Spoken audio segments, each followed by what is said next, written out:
Hello, I return. I arrive. If you were here last weekend, or, in any of my other previous streams, I return. If this is your first time here, I arrive. It's a customized greeting for people depending on where they've started their adventure. Hello, Green Clog, welcome in. Hello, Egg Drag Cap Man, welcome in. Egg Drag Cap Man. Nailed it! Goofy Fesser, yes, I will be shortly transforming into the Goofesser. Shortly. Also, hey, Egapox, welcome in! Thank you! After your gaming session, you're ready for more Yokai Watch. What game are you playing? I was debating this morning if I wanted to do arts today or not, or if I just wanted to jump right into Yokai Watch. And I don't know. It's like some days you feel like you wake up and you sit immediately upright in your coffin, hitting your head on the roof, obviously. And you're like, today I will create this. Those are good art days. Other days, why try and push for it if it's not there? All right. Also, hey, Psychic Refugee, welcome in. Don't starve. Ooh, exciting. Hope you have an excellent, not starving time. Isn't that the one with like the Tim Burton-esque graphics? It's like a survival crafting. But it's like PvE rather than PvP, right? It's got a very, very distinct art style. Always do yokai.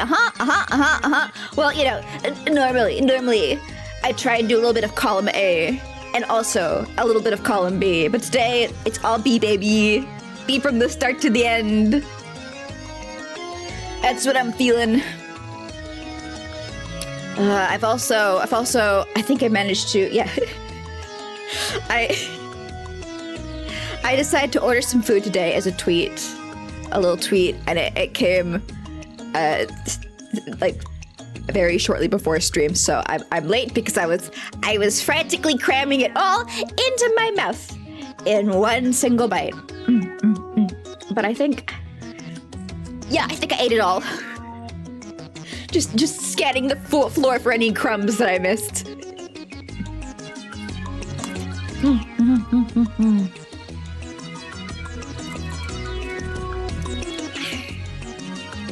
And I've got some kind of nasty flavored drink today. I don't know. I like eating pineapple, but I find artificially flavored pineapple products, which is the flavor of today's drink, to be kind of, it doesn't hit the same. They sweeten it too much. I like the acidic burning of pineapple, and when you sweeten it, you lose that part. Right? Can't skip the crumbs. Yeah.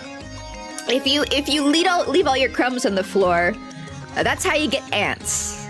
Do you want ants?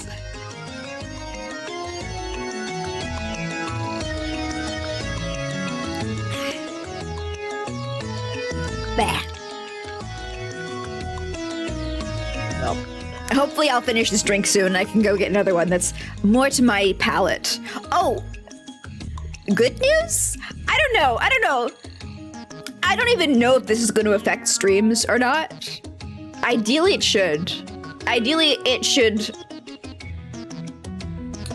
make me less afraid to play games with more system usage. I finally updated my my CPU.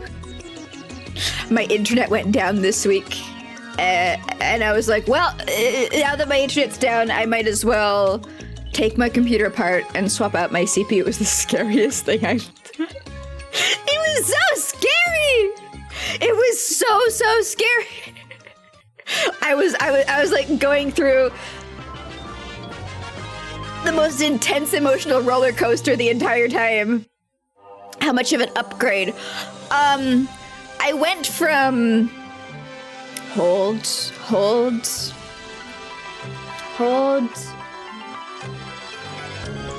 This information is at my fingertips in a Discord chat somewhere.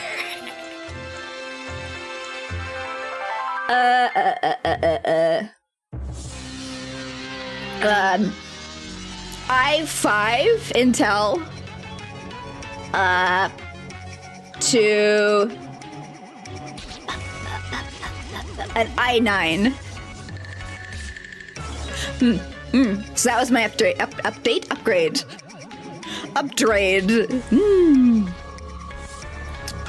You're still running a 3XXX i7, but it was an upgrade at the time. The number is the important part. 5 to 9.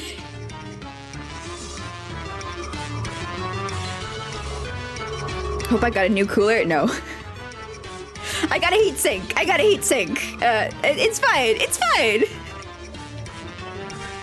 I got I was assisted by a friend who she knows computer parts. I was whining about it in my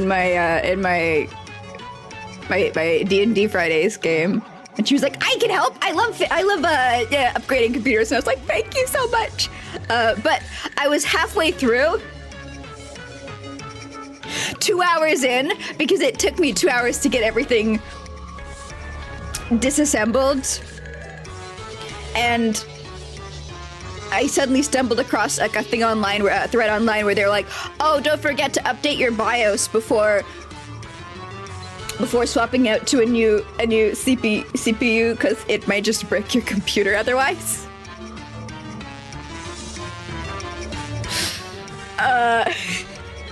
I had not done that, but I had gotten the recommendation from her specifically, and she did not tell me that I needed to update my BIOS, because I gave her all my specs and stuff, and she hadn't specified that. So I was like, either she thought that it's such an obvious step because she does this all the time that she didn't tell me, or I didn't need it because she saw in my computer information that my BIOS was compatible with the i9. So I made a leap of faith, and thankfully my computer booted up afterwards. Yippee! Hey, Dr. Freed, your subs are officially older than you are. Damn, I can't believe we have 34-month-old babies. Do I need to put an 18 plus? Welcome in. The other number. Okay, you mean like the big long one? I had an i5 10400F. 10400F. And then I went to an i9 10900 Kentucky Fried.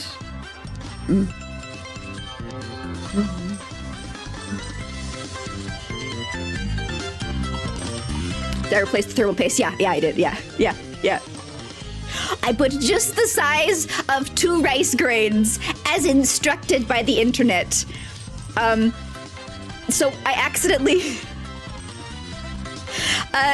accidentally unscrewed the back plate of the the heatsink, because I was following instructions on how to remove the heatsink, and I went too far, and so I put the paste on, and then I was like, oh, I gotta screw the back plate in again.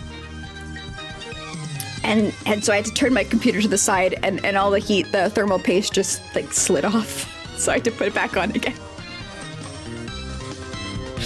It took me 5 hours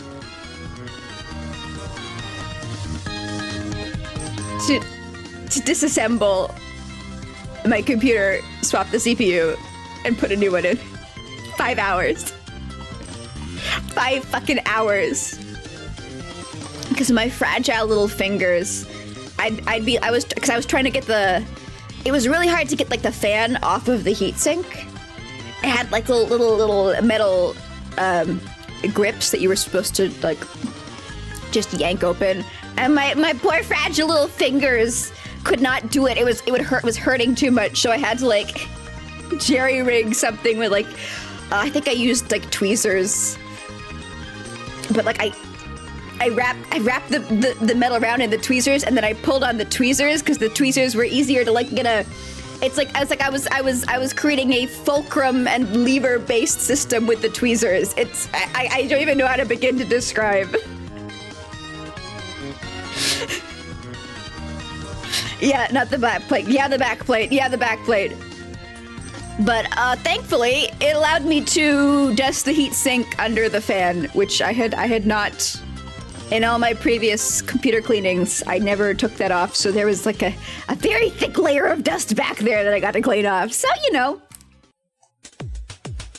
Good times. Good times. I9 is the spending out the nose enthusiast here. I need it. Like, okay. When I'm streaming, previously, I was constantly hitting 100% CPU usage, and there were some games that not last year, the year before, during Clown Week, were struggling. I could not run all the games that I wanted to during the stream because they were too CPU intensive combined with everything else. My streaming setup, it uses a lot of resources on my computer. My noise canceling on my microphone alone, just having that running,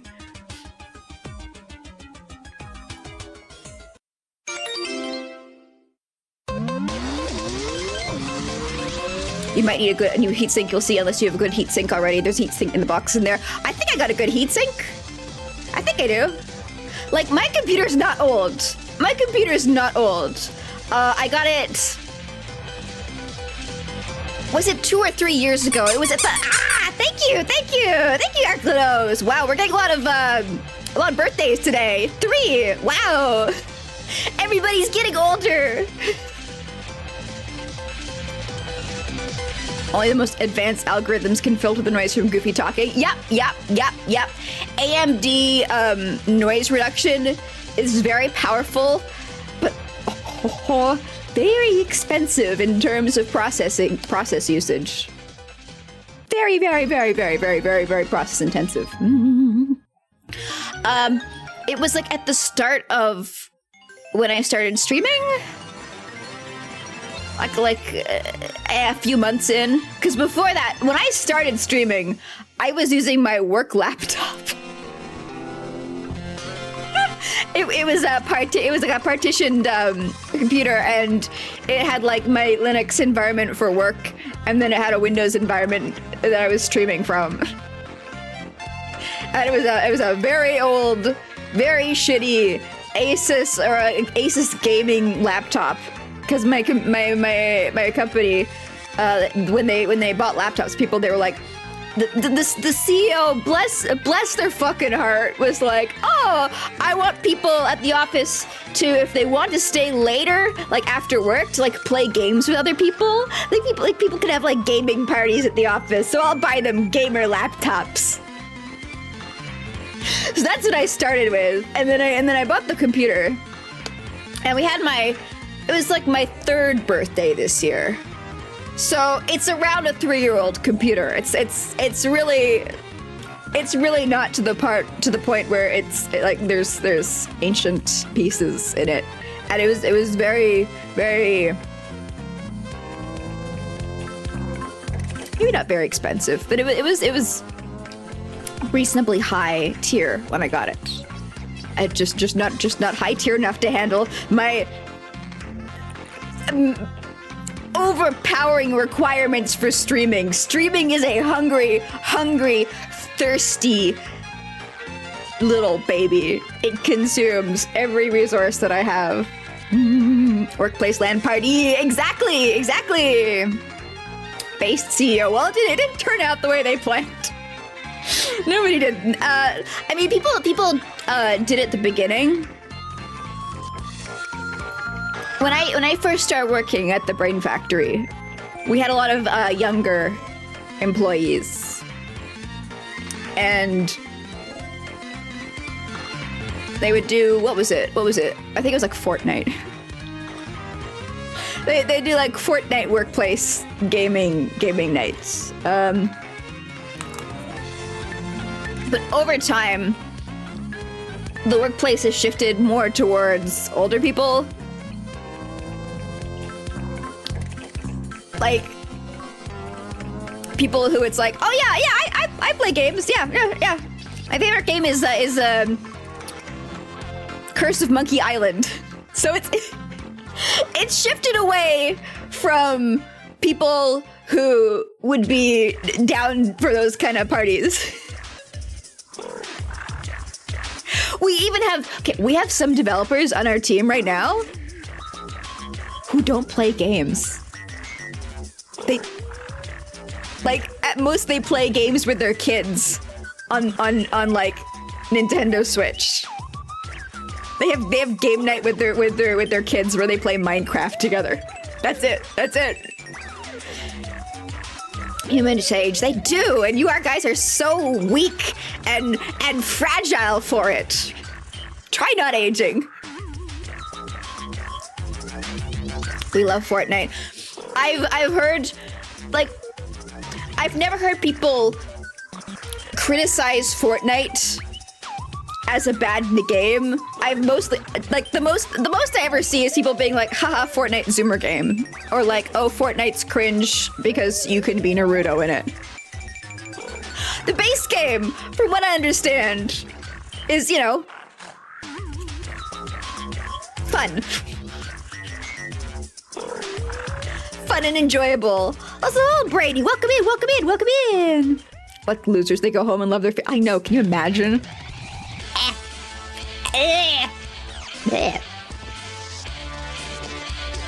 What do I do? Collect stamps.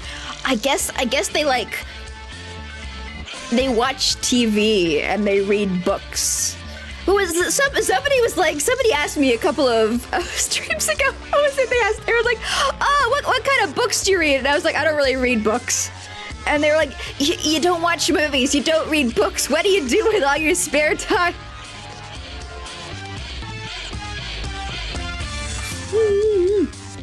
Although I am very partial to comics and webcomics, paper comics and webcomics. You like being cringe. It's nice to be cringe and free. I am cringe and trapped in a cage. Would love to experience the other part sometime.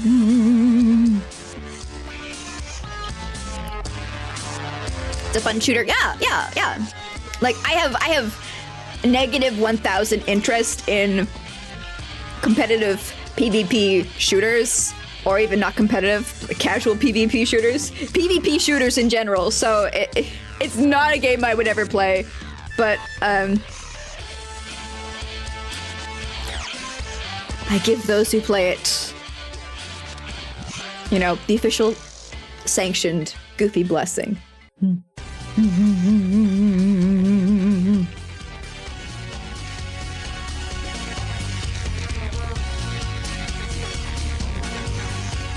That thought crossed my mind in the past, but I started sharing my art on stream, and now you understand. I mean, I don't draw every day. I'm a pretty lazy artist. Saying that, I'm sure that there are plenty of people who are goofy. Shut the fuck up. I hold myself to very stupid standards. I can go months without drawing. Usually when I'm just like very busy on something else, very focused on something else. But you know, I like gaming. I like drawing. I like writing. I like game development. And I like comics.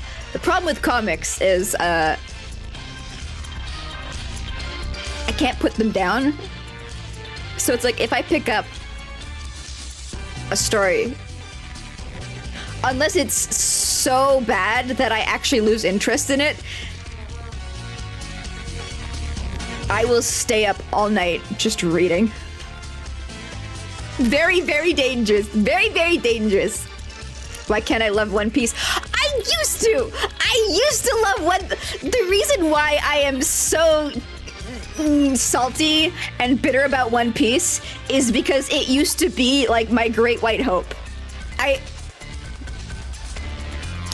I never approached it from a point of disliking it. I approached it from a point of like really enjoying it and really, really being psyched for it. And slowly over the years, it wounded me. It hurt me. It drove me away with its choices, with its decision making. Need a dwarven, overly cartoony boyfriend sidekick or girlfriend sidekick. Unfortunately, I am both asexual and aromantic, so the best I can do is get like a little talking puppet glove. Or bring a mime Goofy out at the same time. I wish I could not disappoint you, but that's the best I'm gonna have to do. So sad. Yeah. I used to have a subscription to Shonen Jump. Like the paper, like the books. I had fucking stacks of Shonen Jump for my years of subscription. I used to be hardcore into the most mainstreamist shonen manga ever. I was a paper consumer. And this was back in like the before times where like you couldn't go on the internet and read official translated versions of comics. Crunchyroll was not the same as it is now. You didn't have that.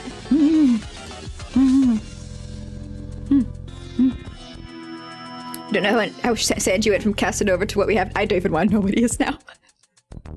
I don't even want to know. See, I had gotten to the point where it was like, I was starting to get fatigue with the archetypes in shonen manga. And I realized that like a lot of it's like people are like, well yeah, of course the characters are archetypes. That's how it's always written, and that's how that's the laws. But for me, I prefer to say like art is and has always been a place where you can push the boundaries, where you can experiment and where you can try new things. And just because this is the way it's always been done has absolutely no bearing on how it could be. You know? So when I started reading One Piece, a lot of the characters and like the way they reacted and their personalities and the stories, they all felt new and exciting in a way that I had not seen in any of the other big name titles that were out at the time. E2M before the time of Shonen Jump magazines. Hello, fellow ancient wrinkle.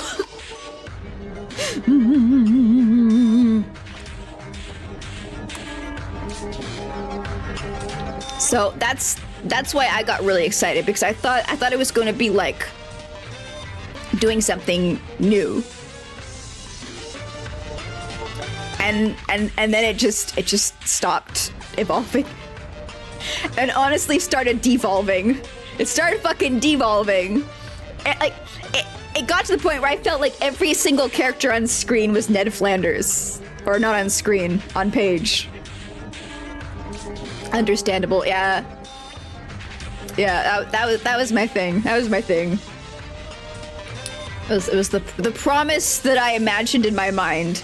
But it taught me something. It taught me something very important, which is always pay attention to what's actually there and what's actually happening in a piece of media, rather than getting caught up in the excitement for what you think is the potential of that piece of media. Does that make sense? Like, a lot of people will be really let down by sequels or by endings because what their brain was supplying them was so much more interesting to them than what the actual piece gave them. And they had gotten to the point where they convinced themselves that what was in their head was how it was going to come to pass. Like, obviously it's going to be this, it's going to be that. And then when actual reality didn't match up to their hopes and dreams, usually the standard reaction, at least online, from the the vocal minority, is to get really fucking mad. Really fucking mad. And mine is just too magical for this world. Yeah. Okay, here, I'll give you guys one example of something that really turned me off of it, and then I'll turn into a bear and we'll play Yokai Watch. So, there were a lot of characters in shonen that were like badass. You see a character and you're like, damn, they're badass. I personally don't like badass characters.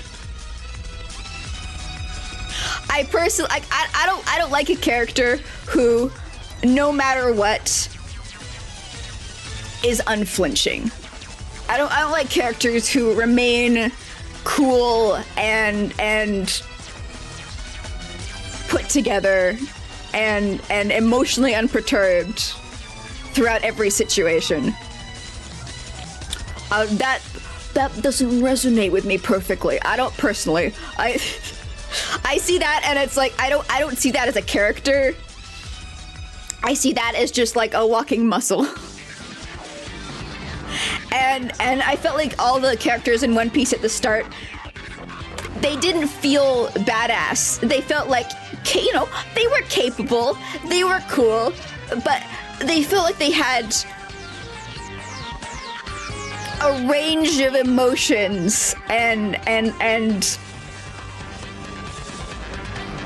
the ability to the ability, I wouldn't say ability to react, but like the author was writing them so that, like in combat, if they get hurt, they feel pain, and it causes them to stumble, and then they get back up again. What was it? Oh yeah. So there was this one part in the story where Zoro walks into like a bear trap or something, and his legs are stuck in the bear trap. And this is like way later on when I was starting to be like, I don't really like how the story. I don't really like where things are. I don't know. It's not gripping me the way it used to.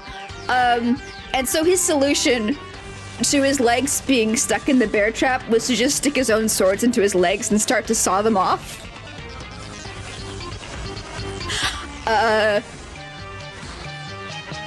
For me, that's bad writing. Hey, new and tasty, welcome in. The wax cake. Sure, yeah. What kind of solution? It's the badass solution. That's what it is. It's the badass warrior solution. At least that's how I read it. Power creep. Yeah. That's power creep is one of my biggest pet peeves. especially when that power creep also results in like the loss of the humanity of the characters. I like watching the struggle. I like watching the internal struggle, the physical struggle of the character, rather than them punching the other character, if that makes sense. I like it to be more of a cerebral thing, rather than a one-on-one physical battle thing. You see where I'm coming from? Yeah. That was what started to turn me off, was like how the characters were just getting so like, I'm going to cut down 300 buildings with a single sword slice. Because One Piece started off very like little struggles. Saving a small fishing village, you know? And in retrospect, you know, it's like, okay, it was always gonna just like ramp up to insane degrees. Because if you're writing a story for as long as your publisher will keep publishing it, it's inevitable. It's complete. There's no way to prevent it. The only thing I think you can do, the only solution to the problem, is to not keep your story going for as long as the publisher is willing to keep publishing it. It's to decide on a solid start, middle, end structure, and then you can plan and balance everything out so that it doesn't reach the points of like of late Dragon Ball. In Dragon Ball, it got to the main character was never a human. He was oh, Goku, I'm so sorry, bro. What the fuck were you? Namek? You silly little monkey man. The thing about One Piece. Say it! There we fucking go! Say it! Wow, it's been years. It's been years since I thought about... Well, it hasn't been years since I've thought about Dragon Ball. It's been... I'm like, okay, so, have you guys ever heard... It's like you ask somebody the question, how often do you think of the Roman Empire? And generally, it's like, with dudes, with guys, it's like, oh yeah, once every day. For me, it's like, if you ask me, how often do you think of Dragon Ball? Once a month. Once a month.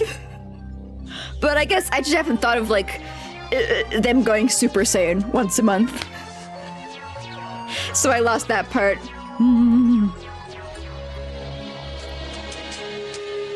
Nana is your Roman Empire. Pog? Like the manga? Nana? The one that never fucking finished? The one that never fucking finished? It's just on hiatus forever? I don't want to read Nana because I'm scared of reaching that part. And then it's just like, you never get to know the rest. You never get to know the rest. The creator got, yeah, they got like hospitalized, and then she just never was able to go back and finish it. Enjoy that. I hate that so much. Stories that don't get finished, because as the reader, it drives me insane to never know the conclusion. It's like this black pit in my brain drawing my thoughts in, like, what was it? What was supposed to happen? Also, hello, Alex. Dungeon Meshi is currently on. Isn't it finished? Isn't it over? I thought Dungeon Meshi got done. It's not even the unfinished aspect of it that's heartbreak. It's everything else. Okay. Okay. Personally, for me, the knowledge that a story that I was reading will never reach its conclusion. it's an itch I can never scratch. Catharsis that can never come. Haha, come. But what was it? There was a manga that was, it got really fucking popular. It got Demon Slayer. It got really fucking popular, and then like the author ended it before it got to be One Piece length. And whenever I hear of that, I'm like, the balls of that creator. Like, you're not guaranteed that your next piece, subsequent works, are going to be as much of a hit as your current story. They can be just as well written. They can be better written. But it all depends on the luck of like how widely you can get it circulated. You know? If Shonen Jump's like, no, you didn't keep that story running for 1 billion years, we don't want to publish your next one. This is a competitive marketplace. There's hundreds of authors who are trying to get onto our very limited platform. We're not gonna carry your next work. There's a good chance it's never gonna be as big as the previous. And so ending that and going on something new, kudos to you. Kudos. Never cared for Demon Slayer. Demon Slayer is the perfect... All different flavors. Endings are important. For me, endings are important. I've seen people do like think pieces.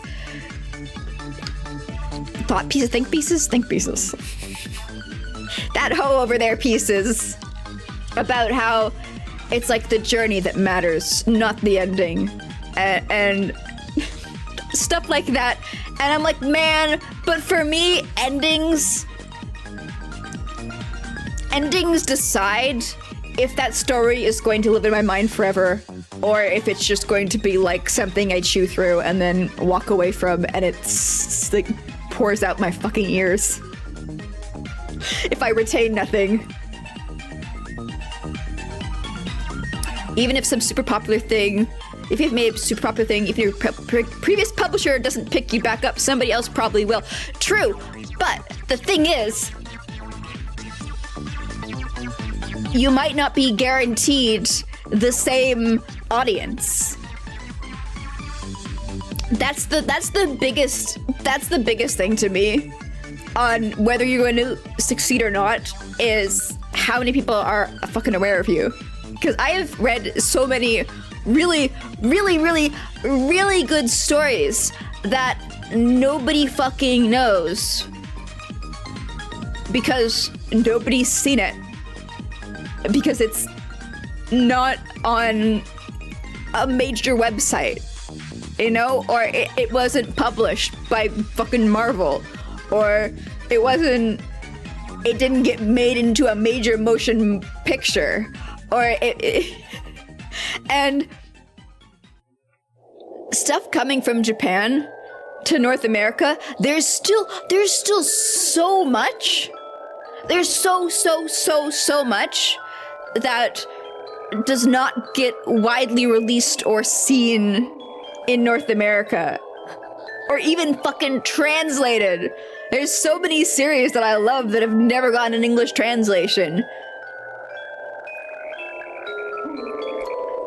And so people aren't gonna know about it unless they happen to randomly stumble upon it like me.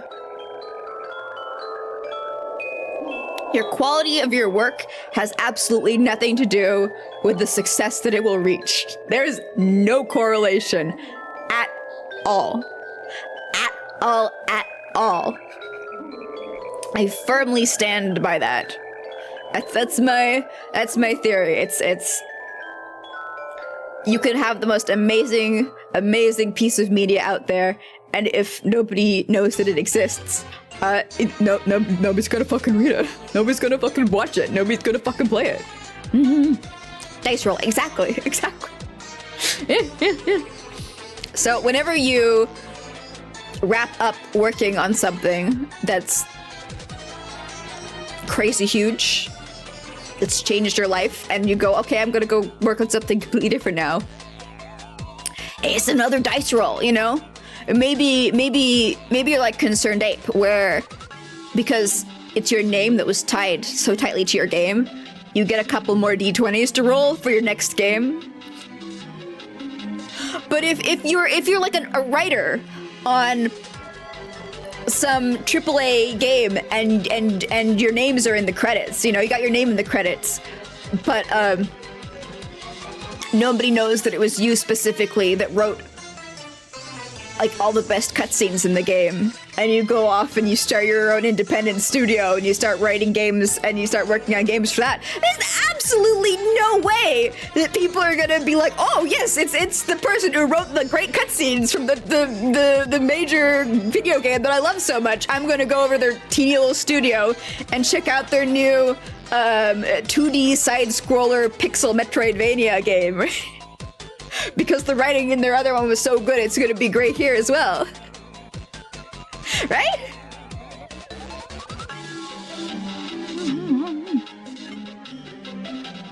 The struggle is real. Like the... Have you guys seen the story of the current most popular video game on Steam? It's a game where you click on a banana, and after you click on the banana for long enough, you get like skins that you can sell on the Steam marketplace, and some skins are going for up to like $1,500, and so everybody's botting the game now, trying to get the really expensive skin. There's like 200,000 concurrent players on Steam right now. It's like the most popular, best-selling game on Steam of all time right now. Just NFTs again. Yeah. I mean, can you even withdraw Steam money?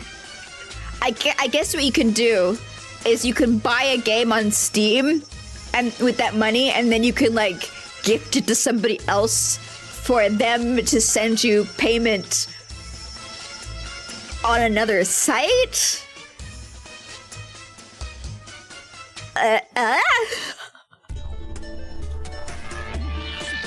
You glad it passed you by? Yeah. Look, if you want to buy a game where you gave yourself carpal tunnel syndrome, play Cookie Clicker, alright? It's like the TF2 hat market. Yeah. And apparently, the majority of people playing it right now are bots. People are like making multiple Steam accounts to bot the game to try and strike it rich. Clicking banana. And by strike it rich, I mean have like $1 grand of Steam money that they for sure can you know, liquidate into real world cash.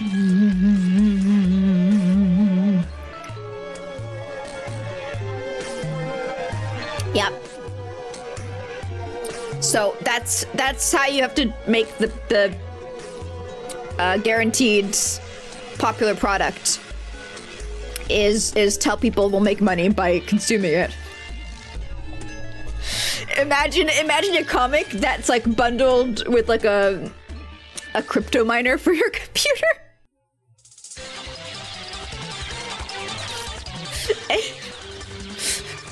And you get it to run for like five minutes by turning a page in the comic. There we go. That'll do it. There we go. I've solved the problem. You would kill a man for 1,000 Steam money. Well, good news is you don't have to. You just have to click on a banana. We can lower the stakes down a little bit. You don't need to get the knife out. You would not click banana. Okay, well, good news. You can probably track down the account of somebody with 1,000 Steam money by seeing who's purchased the banana game, and then you got your list, right? Right?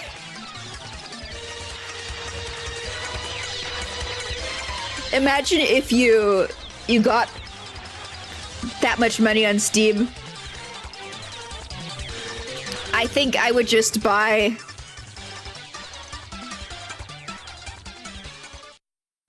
funny porn games a million times and then just gift them. Just gift them to people. Just no explanation, not even on my friends list. I think I should. You have to have them on your friends list to gift them. I would buy the $1 games 1,000 times, and I would gift each of them individually to the same person. And it would be somebody on my list that I have not talked to for years and years and years. That would be my choice of action.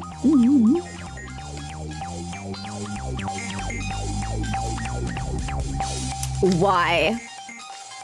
Because if not, then what would I do with it all? You know? Huh? What else would I spend it on?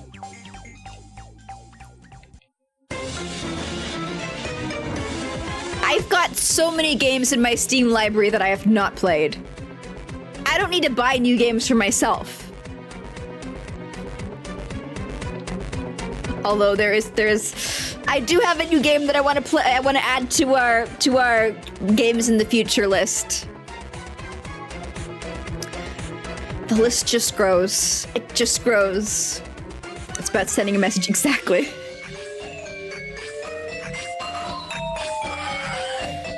Like, it's so like once you have, I don't know, any form of consistent income for a couple of years, your Steam library goes from a manageable amount of games that you will for sure get through to I am never gonna finish all these even if I try. Not in a million years! Not in a million years! Also, hey Athena, welcome in, welcome in, welcome in. But also, I would not click a banana for it. It's too much work. Like, I agree with Egapox. No amount of physical therapy is worth 1,000 Steam money, right? No amount of tendon damage to your wrists.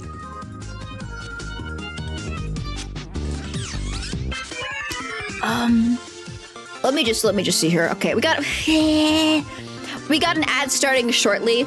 I'm going to go get myself another drink because I'm just about out of this nasty pineapple flavored stuff. And then once I'm back, we're gonna start Yokai Watch, or resume Yokai Watch rather. I have integrity here. Exactly. I'm not about to go ape shit over a banana. I have self-control. Also, the skins, you know, they're not guaranteed drops, so you... It's gambling! Just go to a casino if you want that. Or download a casino app on your phone. When I got my first smartphone, hold off, I'm getting distracted. One last little tangent as a treat. When I first got my phone, my smartphone, my stupid phone, I was very much behind the times. Everybody else had a smartphone. It was getting to the point where somebody would ask me, like, what's my phone number? So that they can text me, and I would be like, oh, I don't have a smartphone, I just have a home phone. And they'd say, like, I'd get people saying things like, wow, you're so brave. Or like, is it yeah, I know it's terrible how they're made in like child labor factories. Yeah, I mean, like, I have to have one, you know, for work, but if I didn't, I wouldn't have one either. People thought I was being political because I didn't own a fucking phone. play Final Fantasy 14 instead. Oh shit, okay, that reminds me. Something else after this tangent. I was just like, no man, I'm poor. I don't have any money for a phone. Look, I do all my communication on my computer. It's not political. I'm just poor as shit. Yeah. It was I think it was around 7 years ago that I got my first phone. Like I had a flip phone years and years and years ago, and then I got rid of it because I didn't use it because I don't fucking talk to people on phones. So that's a little bit of context. Fun, goofy backstory. I didn't have a phone until 7 years ago. I didn't have a smartphone until 7 years ago. And when I got it, I was like, oh, huh? You know, curiously turning it around. What is this arcane device? You miss snapping your flip phone shut when you were done with people. Oh. That's so powerful. That's so powerful. My flip phone, I had that was back when you could buy like sticker skins for your phone, and I got a custom long cat sticker cover case for my phone. It with like long cat and Tacknall on it. As if, yeah. It was a very powerful gesture to be able to snap it shut. I mean, I've heard that now you can get smartphones that bend in the middle, so you can kind of do the same thing. But I imagine they don't have like the satisfying snap sound. But I went onto the App Store when I first got my phone, and I was like, "What are these? How do apps work?" It ain't the same. Yeah, that's what I imagined. But I'm also imagining there's got to be some companies out there that are trying to like recreate traditional flip phones now, right? The nostalgia market is real. I've seen so many companies try to recreate old Nintendo handheld games. So sure, and unlike game devices. So surely, there's got to be some companies out there right now that are trying to replicate old flip phones for the new generation. Because everybody loves early 2000s nostalgia. It's in, baby. Nokia's still out there making those shot breaks? Really? Damn. So what I did is I downloaded a wide variety of apps legitimately to like learn about this new world I was in, and one of them was a casino gambling app, like one of the ones that you get those horrible advertisements for if you have advertisements on your computer. And I was like, what is it like in one of these? How does it work? It's the most depressing. It's so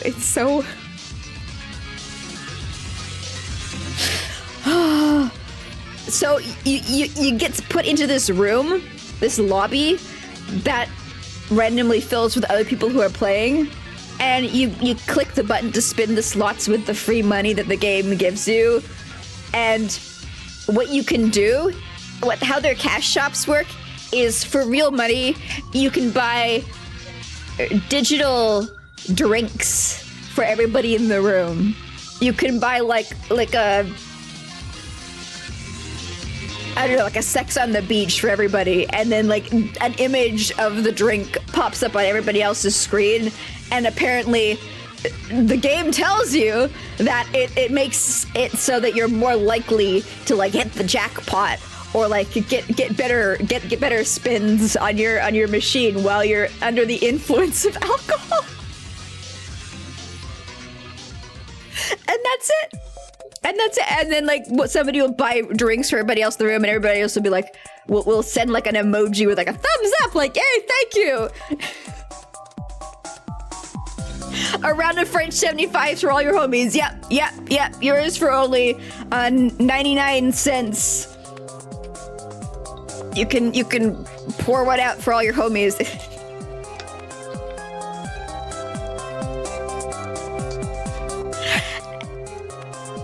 So, you know, you can click the banana, you can go to an actual casino, or you can go to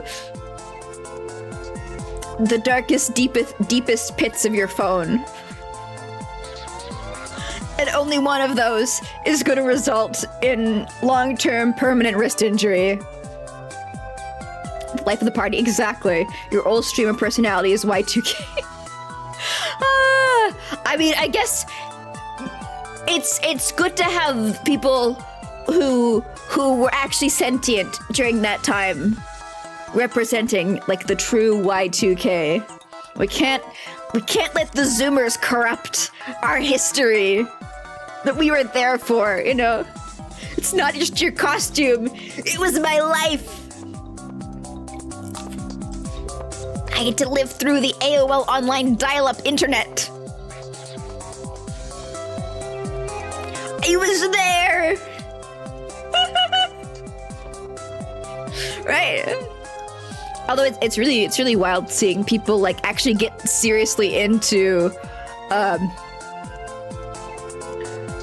old computer aesthetics, like the old Macs that were like colorful rainbow Tide Pods, right? People now are like, oh my god, that's so peak aesthetic. I don't even remember if back then I thought that looked like cool. I think I was too young to understand what an aesthetic was. Apart from like Clamp, I was like, oh, Clamp's so pretty. Oh, their work's so pretty. It's full of sparkles. But I don't remember ever like appreciating old Mac computers. I don't remember being like, yay, I can't wait to get onto. I think it was just like, I hated the fucking software. I have never liked using Mac interfaces, so it's just like, I hate it. They look so cool, but you never had one. Look at the images now. I'm like, damn, there was seriously some creative decisions being done there. I wonder why they moved away, but I guess it was like they wanted to, I don't know, appear more like grumpy and miserable. No, yeah, Mac went from like bright, colorful, fresh, and to like burnished steel grays. Yeah, they I guess they really just went more like Jetsons futuristic. I don't know. They want to be modern and boring. I mean, nothing is as boring as the beige box. Nothing is as boring as the beige box. I want to say there's no way people are worshipping that specific design decision, but I'm sure there's a community out there, people who are like, yes, that was fucking peak. Oh yes, I loved it. It was so amazing. I may not have even been conscious back then. Maybe I wasn't even fucking born back then, but I love those goddamn piss stained boxes so much. Oh, they just light my fire. You know, personally, my least favorite computer aesthetic is gamer RGB lights. It's the one we're living through right now. That's my least favorite. I'd like things to be like fun and bright, or sleek and serious, or even the beige. I'll take the beige. I just don't. I don't want the gamer lights. The lights are so pointless. They're hypnotizing. Ooh. Although I guess I also don't like the PC cases that are like, they look kind of like cars, but that's because I've never been into cars. That's a me thing. For people who like the cars, I understand why it's like, it feels kind of funny how the PC manufacturers are like, yes, our computers are as powerful as a Formula F1 race competitor. They are as sleek and speedy. Like that's what they're trying to imply and ape with those kind of like PC cases, right? I get the marketing behind it, but it doesn't mean I have to appreciate it. Not even a race car bed. No, not even a little. You have to get a new mouse, and the only cheap options have gamer lights on it. You gotta put a little blanket over it. You gotta put it to bed. I am right there beside you. I have 3 gamer mice in my Amazon shopping cart, and I've been meaning to do research on if you can turn the gaming lights off to determine which one I'm gonna buy.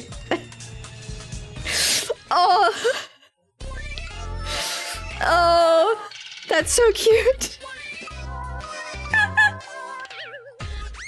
I have my computer came with like the lights built into the fan, but I also came with a program on my computer to turn the lights off. Sorry, I knocked something off the counter. I have a program that I can use to turn the lights off, so I'm not lying awake at 3 a.m. with bright, shiny rainbows ripping through my corneas. You have no idea if they turn it off around. That's a blanket. Blanket is the best fucking idea. Toy Story forever changed me as a person.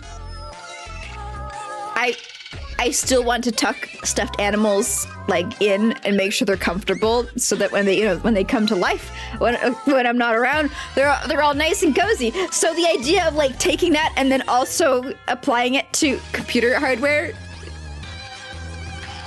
I love it. I love it. It's so good.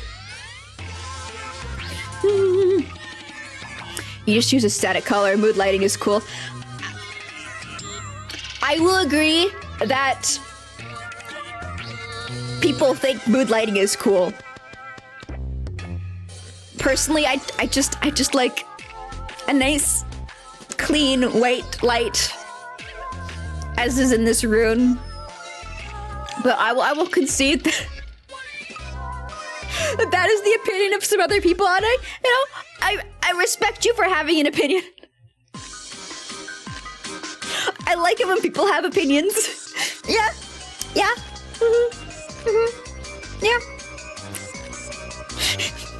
Thanks. You're so welcome. I think it's because like I have a lot of vision problems. My eyes do not work great.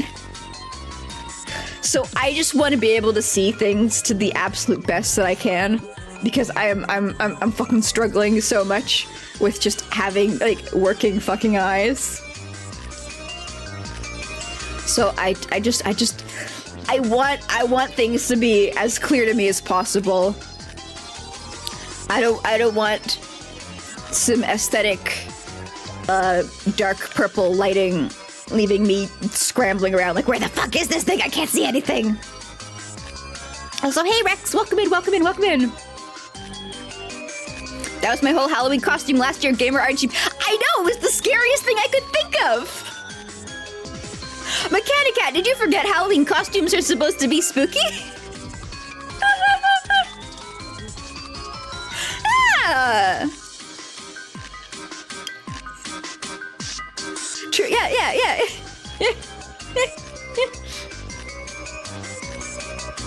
That was such a coupled together last minute thing. I'm so glad it worked. All right, okay. I'm gonna go get some non-pineapple flavored drink, and then I will return, and we will begin the Yokai Watch. How's that sound? Oh, no. Last thing. Okay, there we go. I can't believe I remembered this. Okay, Final Fantasy 14. Someone mentioned Final Fantasy 14. Mr. Frankenlurch mentioned Final Fantasy 14. Y'all, everybody who likes Final Fantasy 14 is now going to find their relationship strained a little bit. I'm going to make you like the game a little bit less. because June 29th and 30th, I will not be streaming.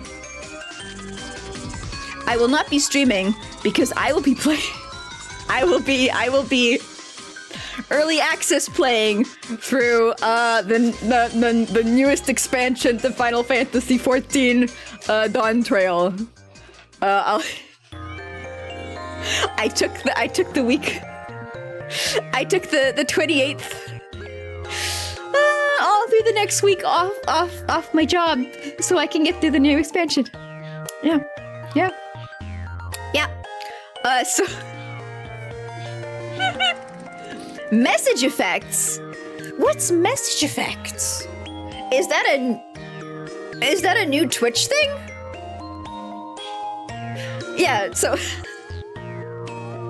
You know, I could say something like, "Oh, I'm gonna be very, very busy working at the Brain Factory," or "Oh, guys, I'm so sick this weekend, I can't make it," or guys, the magic Zub tree in Candyland is whispering to me, and it says it's telling me that I need to go tend to its branches that weekend. But no, I'm gonna be perfectly fucking level with you guys. I am gonna be playing Final Fantasy XIV. So, little hiatus from streaming for that point. New feature, yeah. Also, hey Podwater, welcome in. I hope it's fucking working. Cause I didn't see anything. I didn't see anything special happen to that yippee. Concern, worry, message effects. Oh!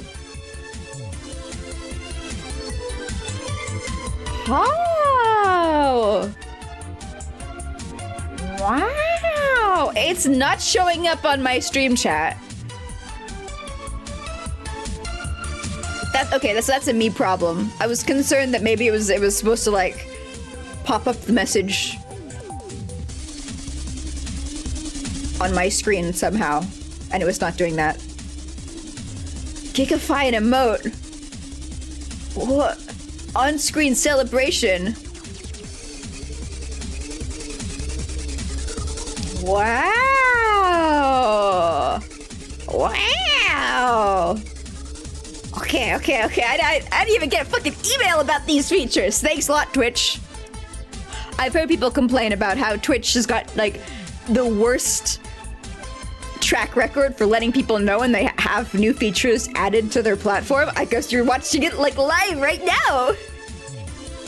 Cause it sure as fuck wasn't here last weekend. Power-ups. Damn, okay, alright. Well, that's cool. Can't wait for 3 months from now when Twitch removes that and says, thank you for participating in the beta. It's not gonna be ever coming back. Like there was a feature, first time chatter, where people's first messages in the chat were highlighted. And I found that really, really cool and neat and helpful for me. And it's fucking gone now. They took it away.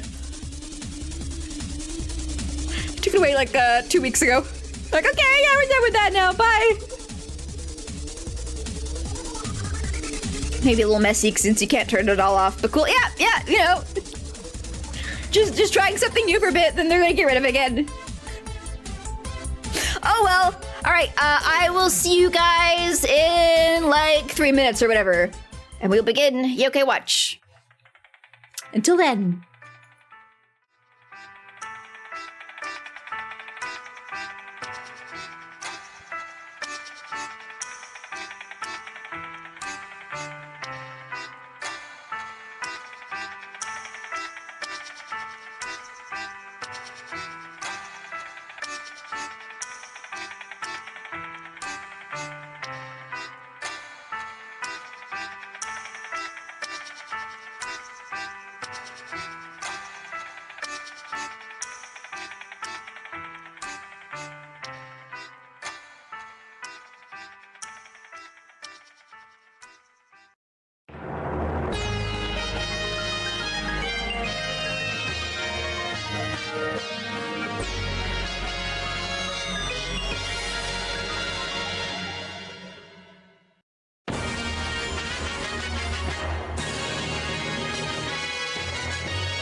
returned. Hello, Prudence.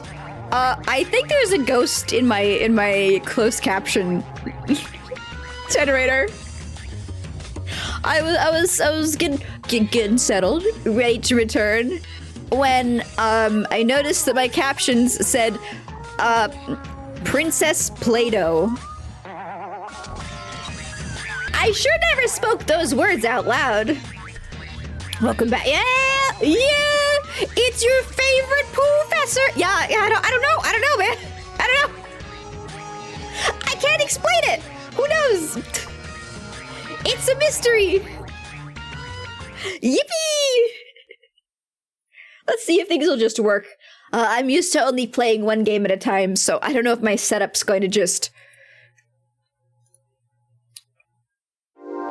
Doesn't look like it. It's not gonna just... That's unfortunate. How about this? Ha-ha! There we go! That day in the... Yeah, shut up! Very hot. Yeah! It's me, the professor! And you are my wonderful Prudence! As we go through this, adventure. Let me scooch over on my toilet.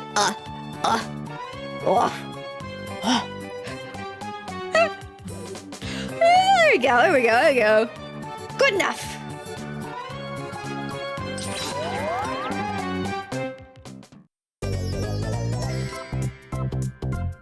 Alright, so last time on Yokai Watch 1, we made friends with some yokai, and we beat up 3?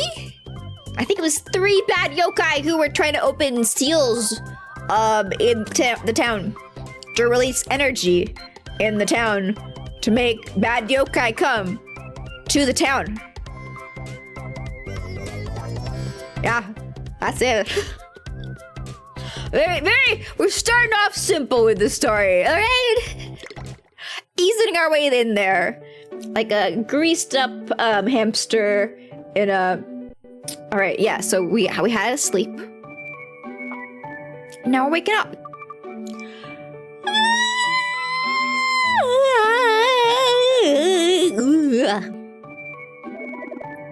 Good morning! I forget what does whisper sound like again? Good morning. Good morning, Goofy. Time to wash your face and get dressed and brush your teeth. Sure love sleeping with somebody standing over me staring at me as I doze. You were knocked out pretty good. You definitely earned a good night's sleep. You were great yesterday. Yeah, that Slimander thing was really strong. Oh yeah, that was one of the bad yokai we beat.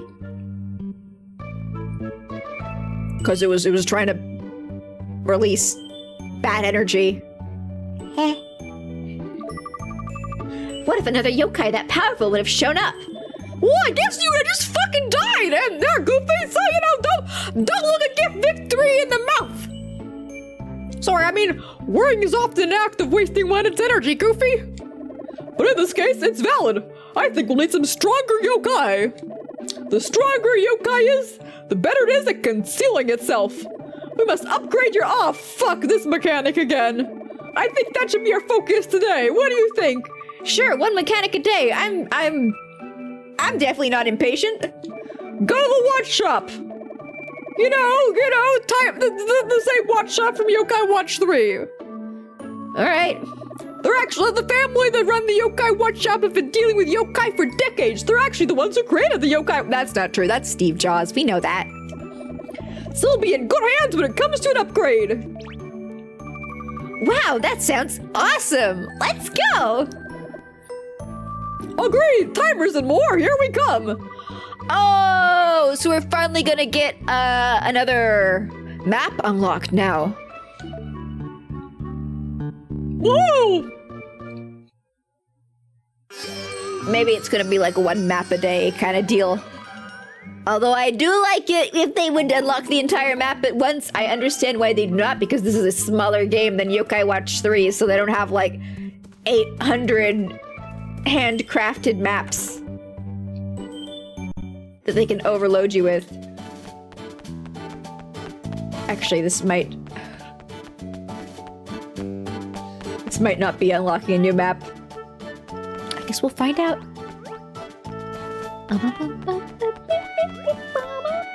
Whoa. Yay, no traffic light.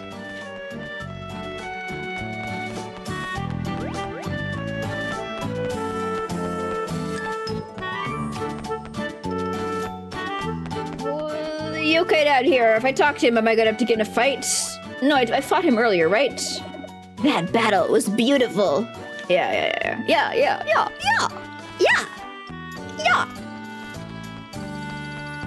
Watch ranks have been there since the beginning. Yep, well, I'm glad I already know how to handle that mechanic. It's just go and do a quest. I don't think I upgraded my watch all the way to max rank in Yokai Watch 3. Unless that was like a requirement of the main story, but I don't think it was.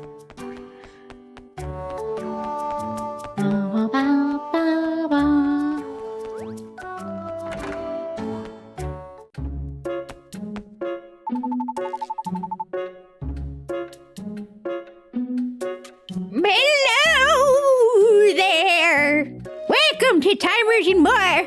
I'm Mortimer Goodside. What's need? Hey, Kamikaze, welcome in.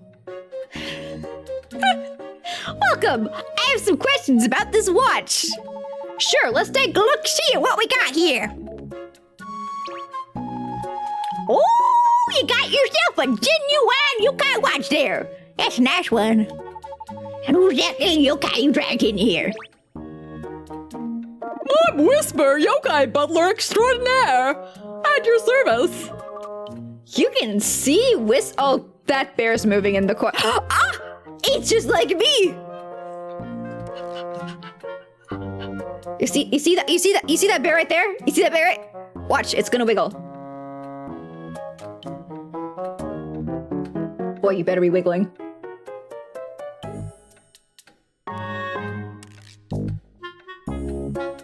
I swear to God, I was wiggling.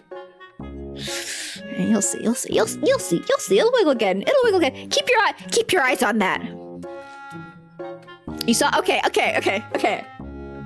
It's me, the Pooh and Goofessor. Ah, there it goes again. Of course I can. Ain't you in a little secret? Wait, what? He didn't tell me that in Yokai Watch 3. New lore unlocked. I'm actually a yokai. See? Some yokai I guess that explains his pointed ears. Some yokai like him take human form and join human society, like Tanuki's. Oh, Pop Poco was so sad. Oh, I had no idea. Don't get many people with yokai watches here. How can I help you? Well, I need to make friends with some stronger yokai. Sure. You're looking for a total functional upgrade, is that right? That'll be my pleasure. I miss working on these little babies. However, I'm gonna need some special parts in order to make that happen. Go kill yokai for him. Let's see here. I need a cog, a screw, and a spring. I'll call the bike shop about that screw. See if you just pick that up there. The cog I need is over in the old mansion. Oh, we've been to the old mansion before. You mean, that wasn't, oh wait, no, we went to the old hospital. Never mind. I was about to say, I can't believe they're reusing the old hospital assets in Yokai Watch 3. And you should be able to find the spring at Wayfair Manor. I guess now, this is really the big reveal on... Can I... on how many assets they reused between the games.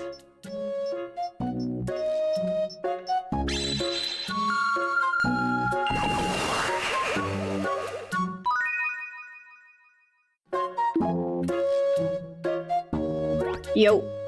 Wanna fight? Say, it's pretty quiet in here, huh? Timers and More, timers and More, am I right? No, not funny? Well, fine. Since you're here, how about I give you the door on Blossom Heights?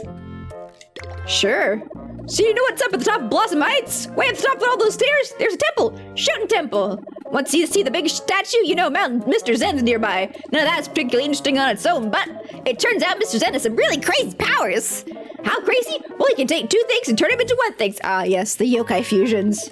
It's what they call fusion. Rumor has it you can combine two different yokai to make a new one. Pretty chilling, right? What's going up in there at that temple? Mr. Zen, huh? I don't know, more like Mr. Mysterious, am I right? That was totally not funny. You have no idea how sorry I am right now. Check a yokai's rank with your watch. It will say E or D or whatever. Yokai ranks are standard, so they match the sealed doors around. You've seen those doors, right? Those seals are called watch locks. If the Yokai Watch ranks the same as or higher than a watch lock seal, then the watch lock will disappear and you'll be able to get through. Behind the high rank watch locks, you'll find, well, you don't want spoilers, right? I'll let you find out. Death, destruction. So anyway. Okay. Alright. Let's do the watch shop first. You must lock in work. Have an excellent work lock-in. Thanks for stopping by. Hi. I wish the timers in more. Oh, hey there. Are you the one running errands for Mr. Goodside? Yeah, he called us and said you'd be here to pick up a screw. That's me.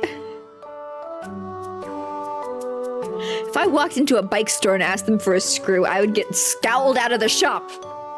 I guess things are just built differently in here. Here it is, kind of a rare piece. That screw is hard to find these parts. Don't lose it on your way back.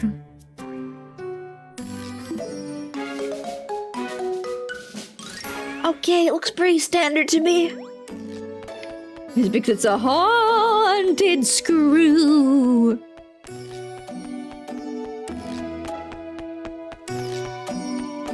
Oh, I thought I could... I thought I could take a shortcut across the tracks. I guess the game won't let you do that.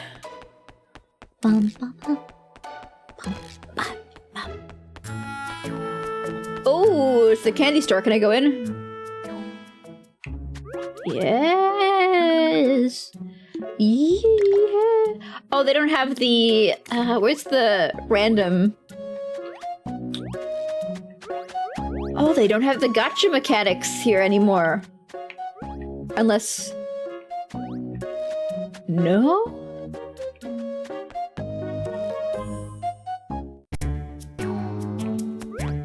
Wait, hold on. I know I just left, but maybe you have to talk to this guy to get that unlocked. I'm kind of torn because it's something that's not here that used to be here in the future. In the future here, but also the less gambling-based mechanics are in a single-player handheld game for children, the happier I'm gonna be. Black banana tea, peanut butter pickle juice, great milk. Oops, did you hear that? Can you help me? Nobody can help you. You are beyond saving. You think that might have not been until 2? Nice. See, everyone has favorite food combos that no one else gets. Well, I'm developing my own combo for the ultimate juice. None of those. You want to help? No, not really. No, not interested. No, I'm good, thanks.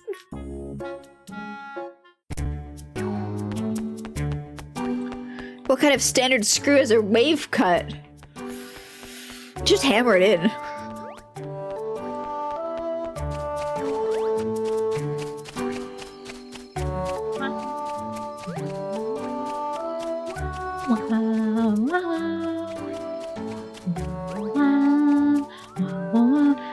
Hey, adult, I'm a child going into this abandoned place. Aren't you gonna stop me? Aren't you gonna stop me? You're not my teacher. You're not my mom. You're not my social security worker.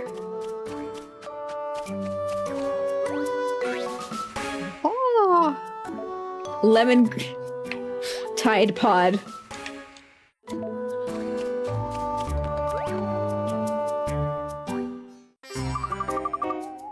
weird place to pick up a cog. Well, a place like this, it may have more than a few antiques rolling around. It's certainly full of stray yokai at the very least. I can tell you that right now. Let's find that cog. Thank you for having a save point.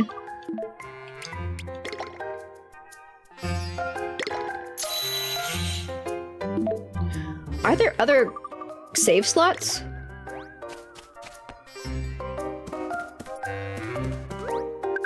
Door is locked. Okay, we got D. We've got E.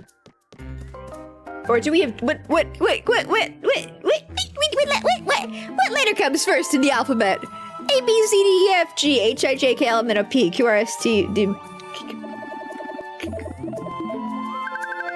Okay, I forget my current watch rank. I forget if D or E is lower. D. Okay, E is lower.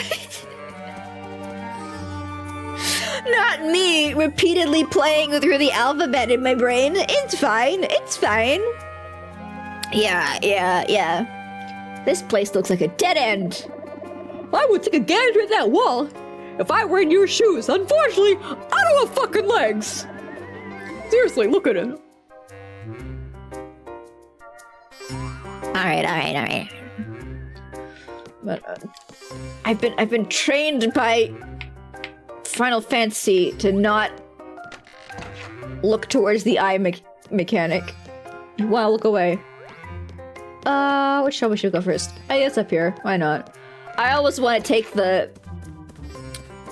less obvious path first. What? Haha! Fuck you!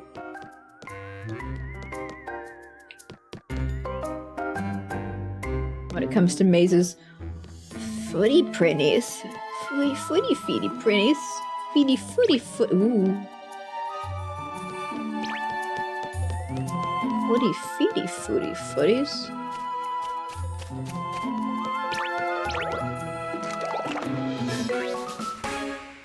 Footy feeties. Ah! Well, I didn't fall through there.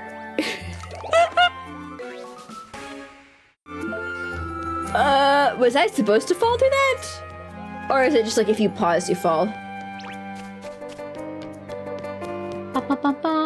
Please don't have the tripping mechanics in the game quite yet. I might as well try and catch some of these yokai, right?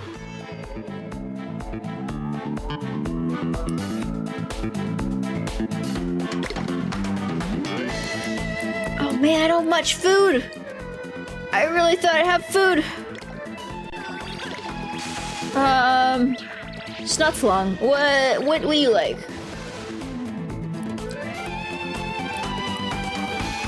It doesn't say what you like. Yes, gotta just find out. It was okay.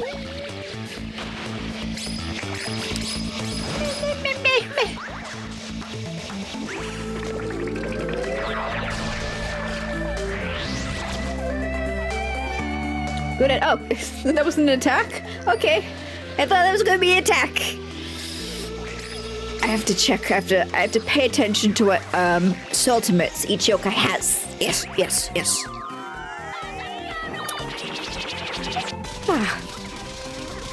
Might as well try true. Truer words were never typed.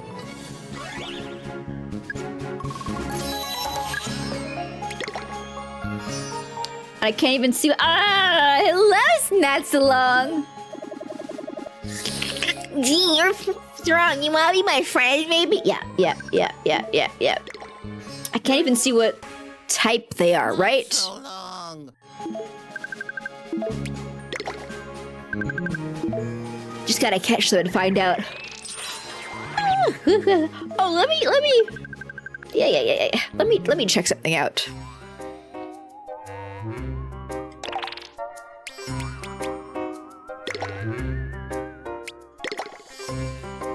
Oh no, I can't. Where's the like actual medallion? Here it is.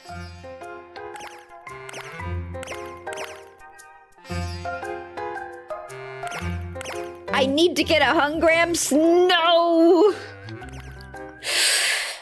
I saw a Hungramps earlier and I rejected it. I said I don't want you. Okay, this is the one that the game's actually been giving me yokai for.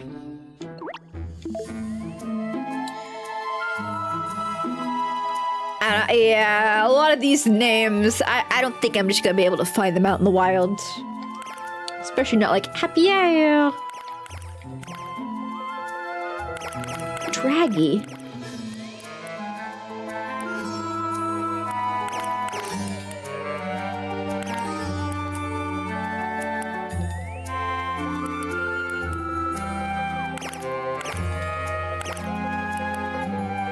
The fact that it's got the name showing there means that it means that I've seen it already, right?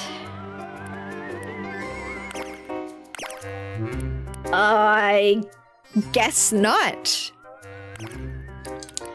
That's kind of weird. That's a little strange.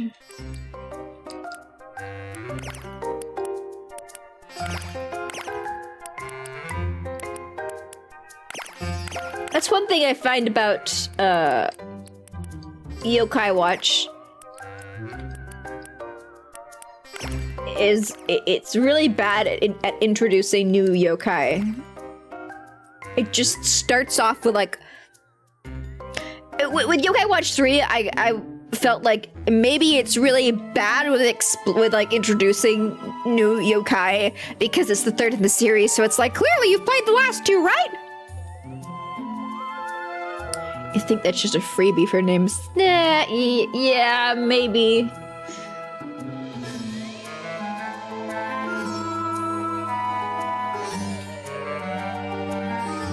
But it's I don't know. It's like it's not like you know where you can find out. Like if what they could do is rather than the name, they could put the yokai number in the yokai dex, and then when you hover over the yokai dex, it gives you a little hint on where you can find them. Like, this yokai likes hanging out behind houses in residential districts, or this yokai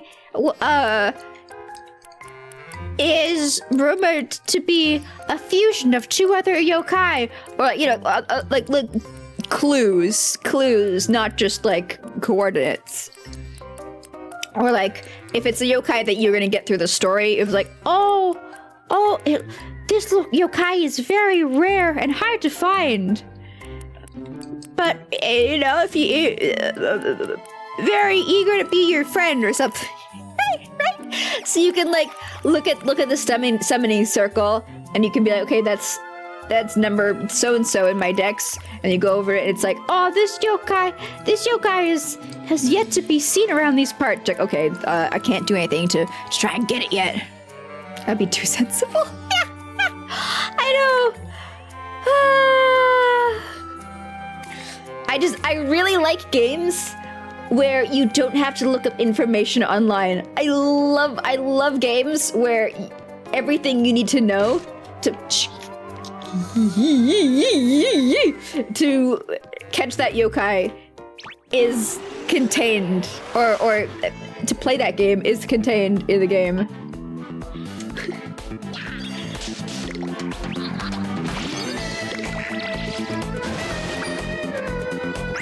I get you. Yokai number 1.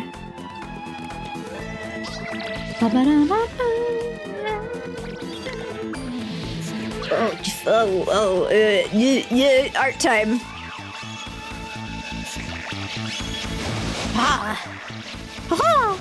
It's unfortunately not that easy. Yeah. It's one of those games where you have to look on the internets how you can acquire it. See, in the old days, if a game was obtuse like that, it would be because they expect you to buy the strategy guide. Yay!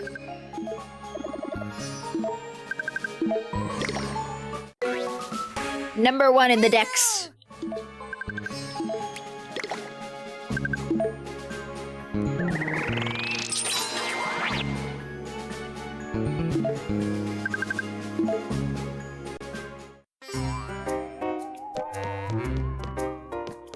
I'm guessing you've got the same. 2 snots along in 1 pandal. It's the same thing that I wish they had in Pokemon, where it's like they provide you with like, I think they had it in one Pokemon game. They provided you information on if you had caught all the Pokemon in that area. I think it was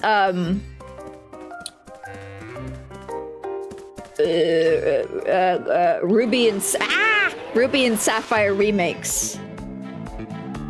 Yeah, I think that was it. The Ruby and Sapphire remakes. They provided you with information on if you had caught all the Pokemon in that area. And it was so useful and handy. And I was like, finally, they've brought this feature into the series, and then they subsequently discarded it. Never use it again in any future games. Because of course, why would you do that? And update or post. Yeah. You know, why would you bring that back? It's not like.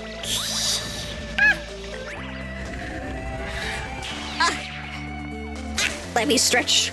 Hold on, Prudence, 1 moment. Oh, I really fucked up my back when I was updating the CPU in my computer. It's sitting hunched over something on the floor for 5 hours does not make a happy spinal cord.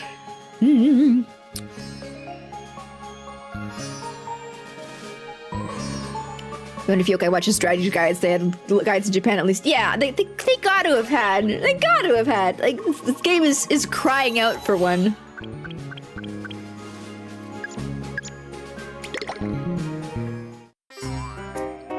At least Yokai Watch 3, like some of the requirements were kind of mind-melty.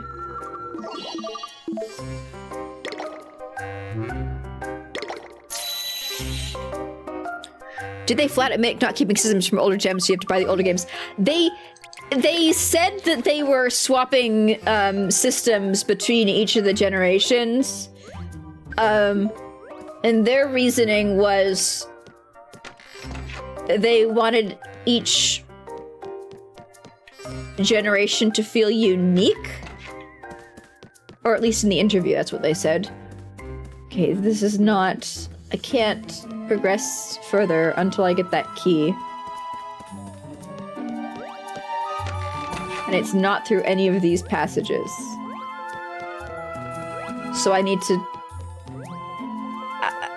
I need to raise my rank to get through here, but I can't raise my rank until I've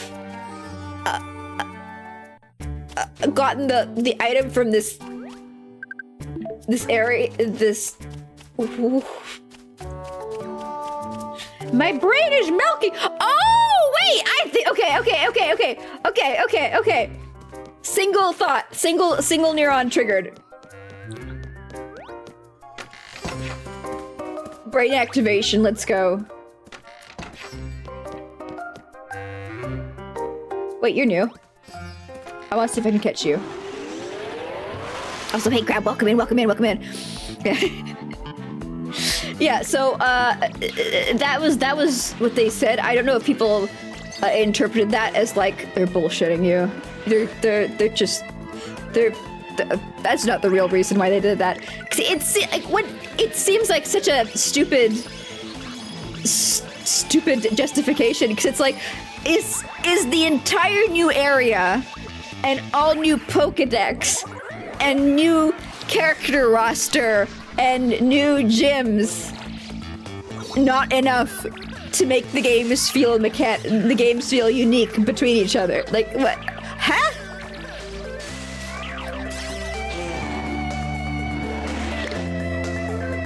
That was my reaction. It's made the Pokemon Go devs really confused what to add and what to not. Yeah.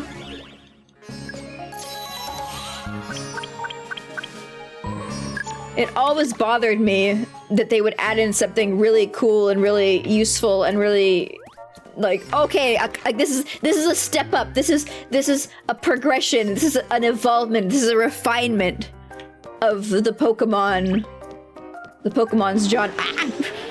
the Pokemon genre and then they'd immediately remove it from the next game. Drove me nuts.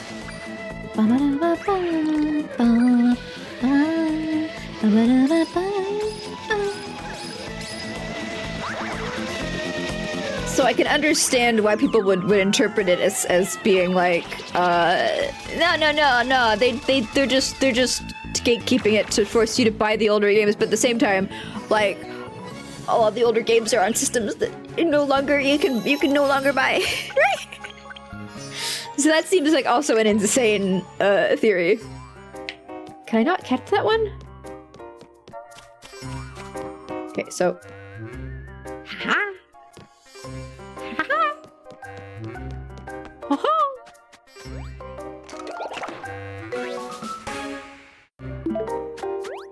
Progression! Ha! Keeping Mega Evolutions, which as far as you understand from the most forgettable 3D ones. I give... Ha! Okay, there we go! We got the key! Nice. I personally do not like the Mega Evolutions, but I'm at the point where it's like, I don't feel like I have the right to judge them on Mega Evolutions because I don't like a lot of things that they do. So it's like, oh, it's just another thing that a hater doesn't like.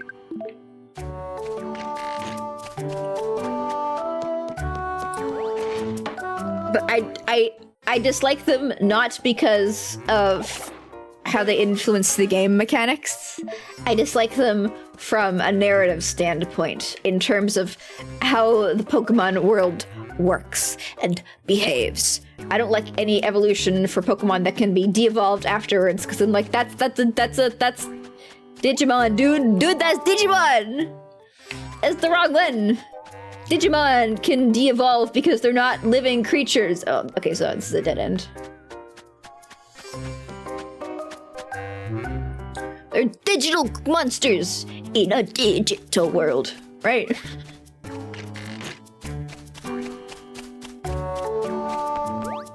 Pokemon are natural. Like, that's why I really liked the, in Gold and Silver, I think it was in Gold and Silver, where you could get fruit, and you could hollow the fruit out and turn it into, like, a historical Pokeball.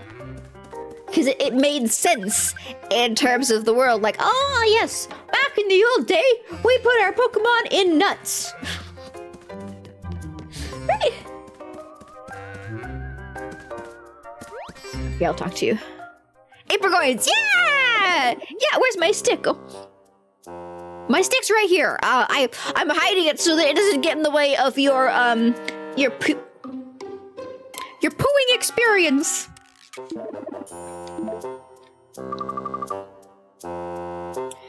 You like the Mega designs, but then they said for lore reason they stopped Mega Evolves because it was painful to the Pokemon.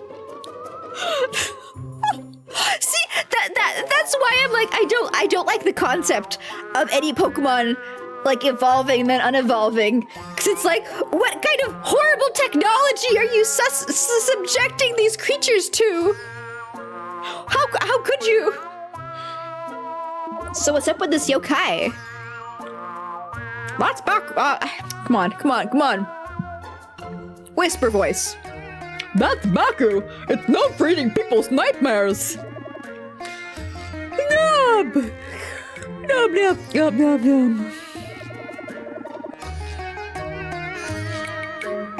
You wish you had to do taxes fast instead of all this. Me too, Putin. Me too. Seems like it's having a nightmare itself, though. Should we wake it up? Sure. Wakey. Yeah, if you want to wake somebody up, just massage their eyelids. You'll be shocked at how fast they regain consciousness. No! Monster like you won't eat Baku! Battle time? Yeah, there we go.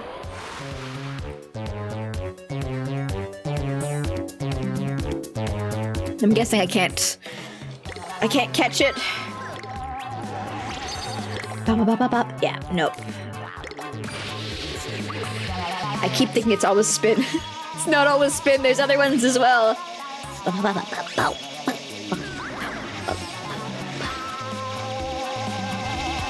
A single poke of the eye. Exactly, exactly. Get what on?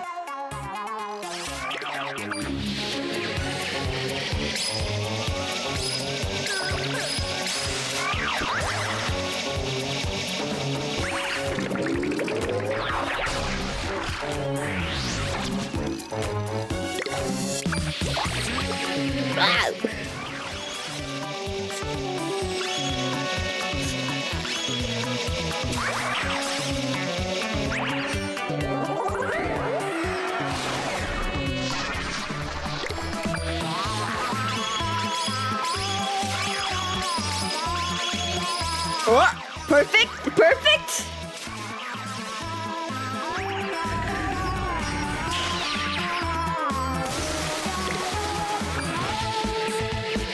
Oh, we got him. Yay! I would hope so after unleashing 4 ultimates in one battle. We would become victorious.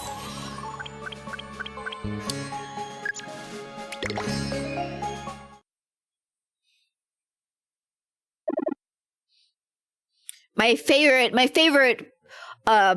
modern addition to the Pokemon franchise has definitely been regional variants. But I see regional variants and I'm like, oh, so you took this thing that fans were doing and you added it to your game and it's the best thing that's happened to the franchise. Okay. All right. Sure. Yeah. Are you okay? Baku not dreaming? How do you feel about the smaller dexes for newer games? I don't understand why they moved to 3D and then cut down on the dex size if you already have the 3D models of the Pokemon from previous games. But I don't understand a lot of what they do. So that just goes hand in hand with every single other decision that they've made since like the 4th game in the series. OG Tauros' peak design, regional variant is Edgelord. Oh, I don't know about Tauros's regional variant, but I love Muck's Alolan variant so much, and I love Raticade's regional variant so much. And probably some of the other ones too. I loved the variants that people would create on their own in the past before the Pokemon Company took that and added it in, and I think it was a good choice in terms of like Pokemon being a natural creature that you would encounter out in the wild. For me, Pokemon has always been like about exploring nature and catching the large raccoon that you find out there. Goofy Bear is such a cute. Aw, thank you. I'm enjoying being the Goofessor greatly. I get having to capture 1,500 and expanding mons to fill a dex is getting out of hand, but you said already models are there. Yeah. Like, I think they could have done something where if you are playing the game, you get your regional dex, with all the Pokemon that you can catch in that game, in that regional dex. They've done this before in the past. They had regional and global dexes, and then for the global dex, it's like you only unlock it if you start like trading in Pokemon from those other previous entries. So it's like it's less in your face, the fact that you do not have all the Pokemon. But like back in my day, I transferred all my Pokemon from game to game from the start. I would always bring my Pokemon over into the next one. When they had like the beauty contests, I had Pokemon with ribbons from like several different games.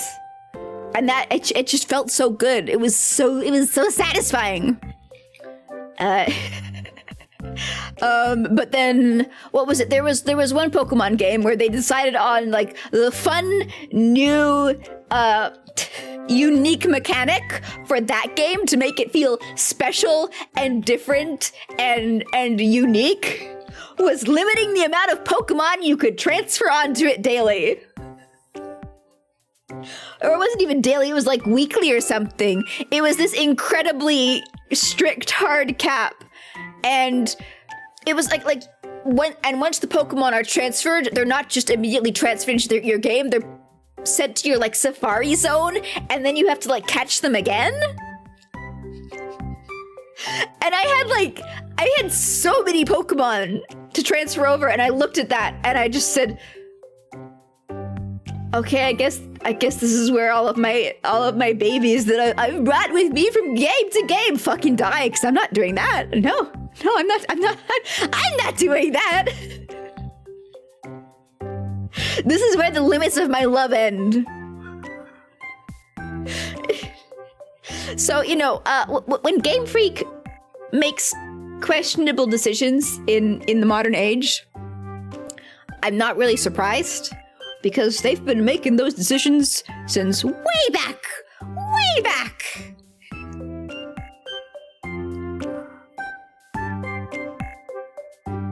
You can't believe Game Freak stole the concept of a dream-eating tapir from this game? I know, right? I know.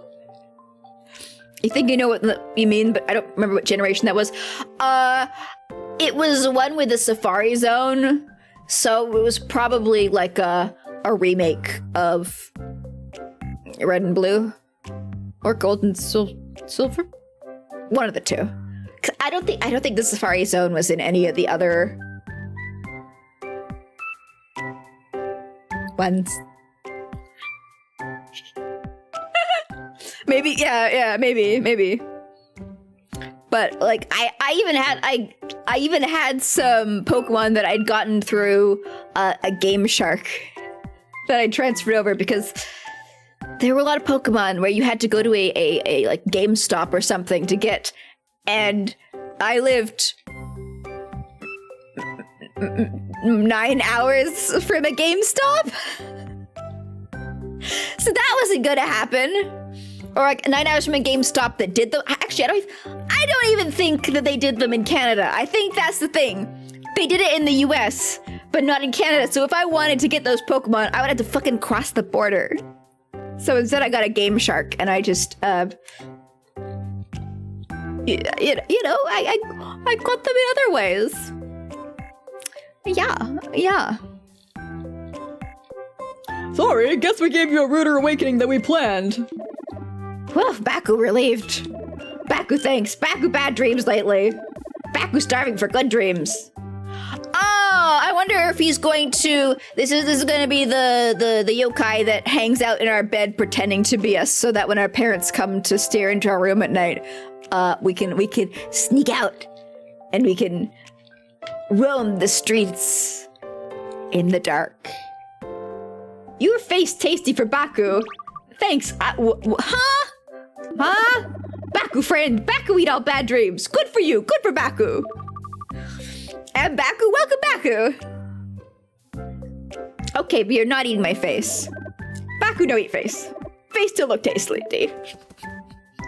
Fair. Are we gonna be able to fight with Baku in our team now? Yeah!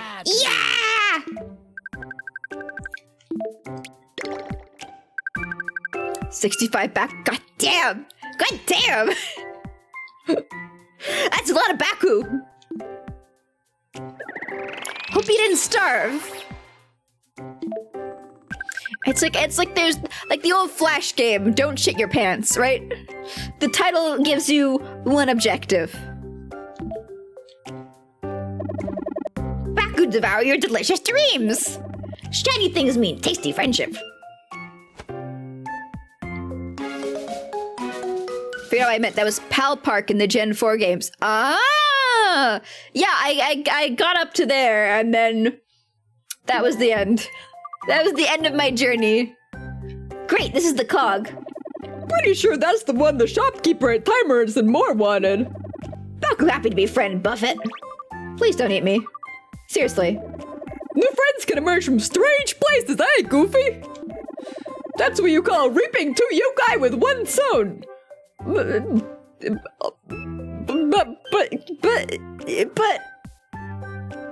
we only got 1 new friend. That's reaping 1 yokai with 1 zone. Wait, no, how big is my team? Like 6 zone. Whisper, that math isn't mathing. 65. Yeah. You didn't starve. They didn't get killed by the darkness and triced by a pig. Although that's fine then. That's fine. That's within the acceptable boundaries. Or something like that.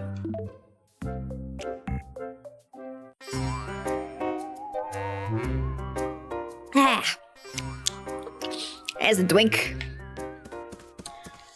Hydration. I wonder if there's more things here that I can find that aren't gated behind literal gate, or I suppose literal door. Maybe not. Maybe not. Let's go on to the next place. Oh, let's no, not yet. No. Swap yokai. I want to see. I've got 1 yokai on my team. Negative buzz.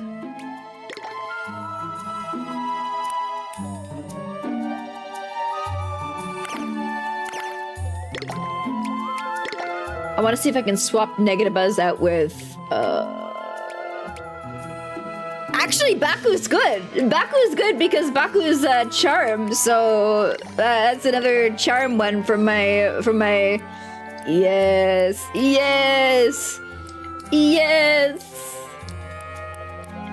My party bonus, Duda. My party bonus, Didi Duda, you know?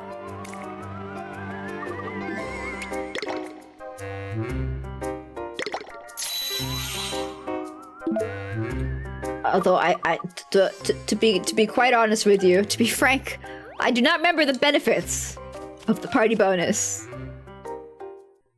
Just the fact that the game's like, you're doing a great job with that, sweetie.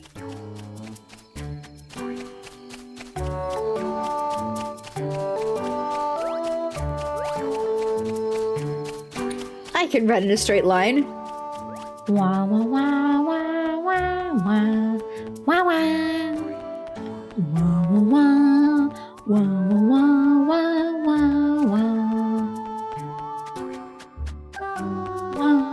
wah wah wah. I gotta go in here. Oh, this is the multiplayer combat arena, which we will not be participating in. Hey, girl, I'll put your Goofy. Lay it on me, kid. How do you know my name? Ah, old man Moy from Timers and More called and told me everything. You're here for the thing that goes with the other thing, right? Take it. That was considerably easier than I thought it would be. I can feel it. You've got one righteous air about you, kid. It's almost as if I can see how much you really love yokai. I've got an idea. This place... Nope.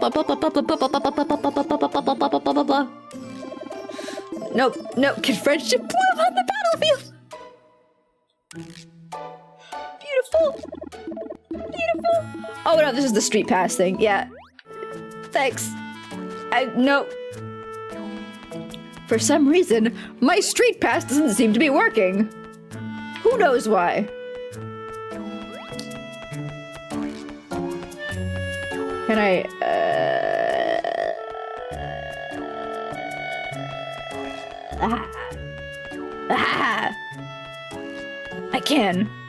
I can cross the tracks. Street pass you went too soon. I've never ever been in a place where Street Pass has provided me with anything at all.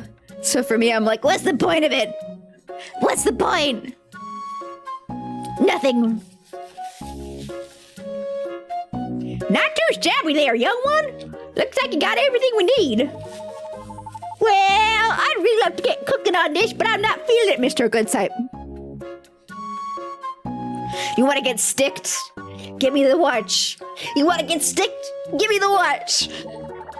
Ever since I lost my lucky undies, my work just hasn't been the same. I just can't get motivated without...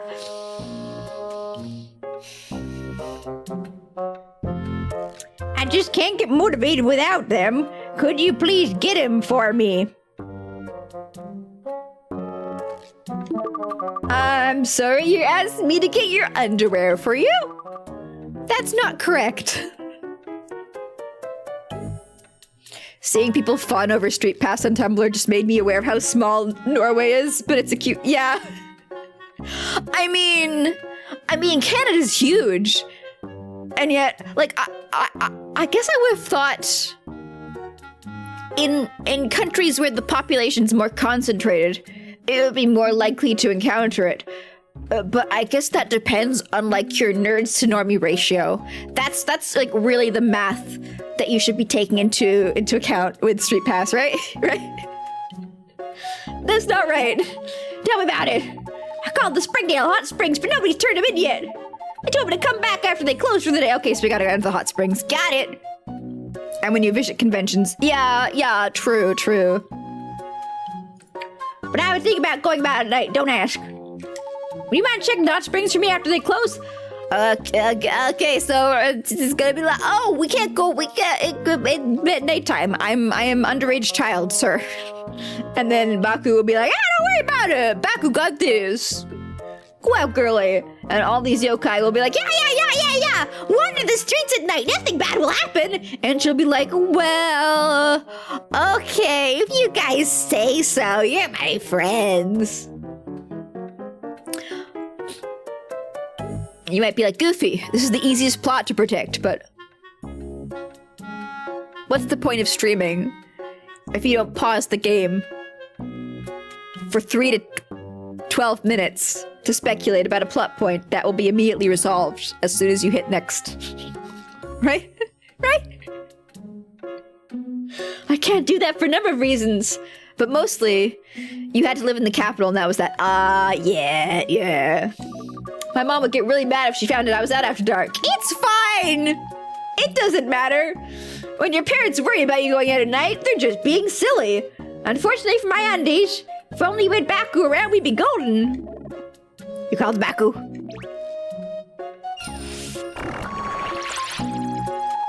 Hey! How about that? You two are already pals. That makes things easy. Baku here will take care of whatever you're worried about.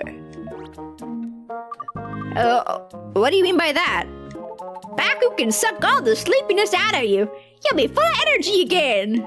On top of that, Baku can change form and take your place in bed at night. Kids don't need sleep. Really? That's awesome. Piece of cake, good cake, taste cake.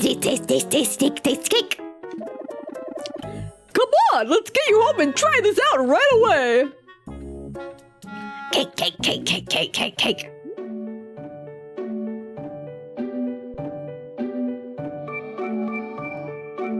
Like, in the 90s, there was so much moral panic about the evils of video games where you kill people. You kill people! People were shocked and horrified of the values that Grand Theft Auto promoted. But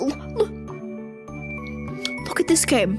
We've come not 1 inch forward. It's promoting all sorts of unhealthy habits in the minds of our youths. Our vulnerable youths. What worked in my sleepy one bit? Could be old Baku full and sleepy. I'm a gaming bear every day of my life, Pudent.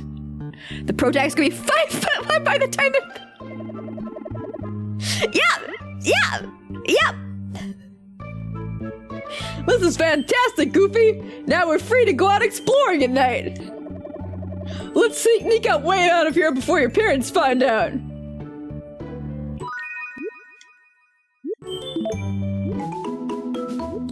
I wonder if they could convince, like, as you get older, how would you abuse this? If as a child you learned of the magical world of yokai and you befriended them all, as you got older, what could you use this for? Whew, you made it out without anyone noticing, you know, in the fantasy world where you keep on living like this and you don't end up getting fucking abducted. Skip work every day. Would Baku be good at work? How skilled do you think Baku is at manual labor? Baku, complete deliverables! No, but fair. Good work! Let's head over to the hot springs! That's not what Whisper sounds like! Hey. Oh,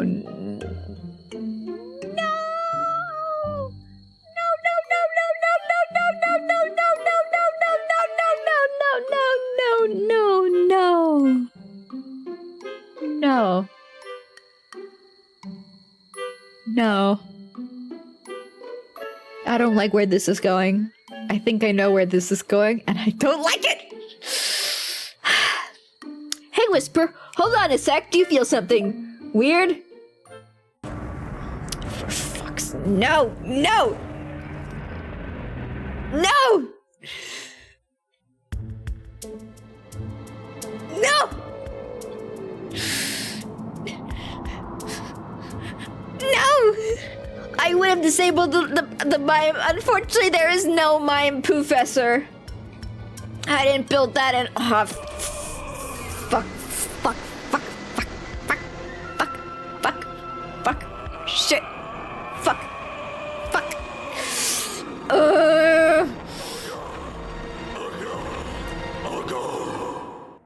I hate these. I really hope that this was a Yokai 3 feature. I was really hoping this was only in the third game. What is that? It's an Oni. You better run.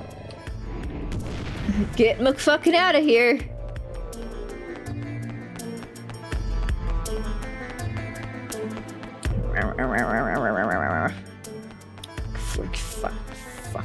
Fuck. Shit. Right.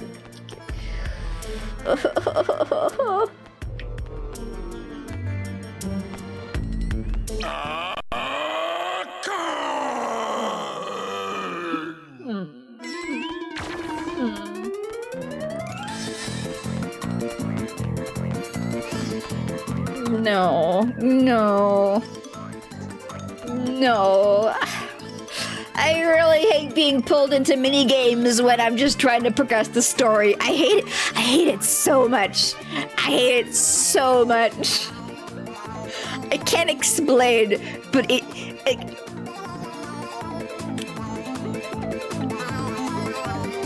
Before this, if you were to ask me what my least favorite game mechanic was, I'd say time gating. This, I would argue, pisses me off more than time gating. It's gonna beat all three. Yeah. That's no good. That thing is gonna catch us. We're not done yet, Goofy!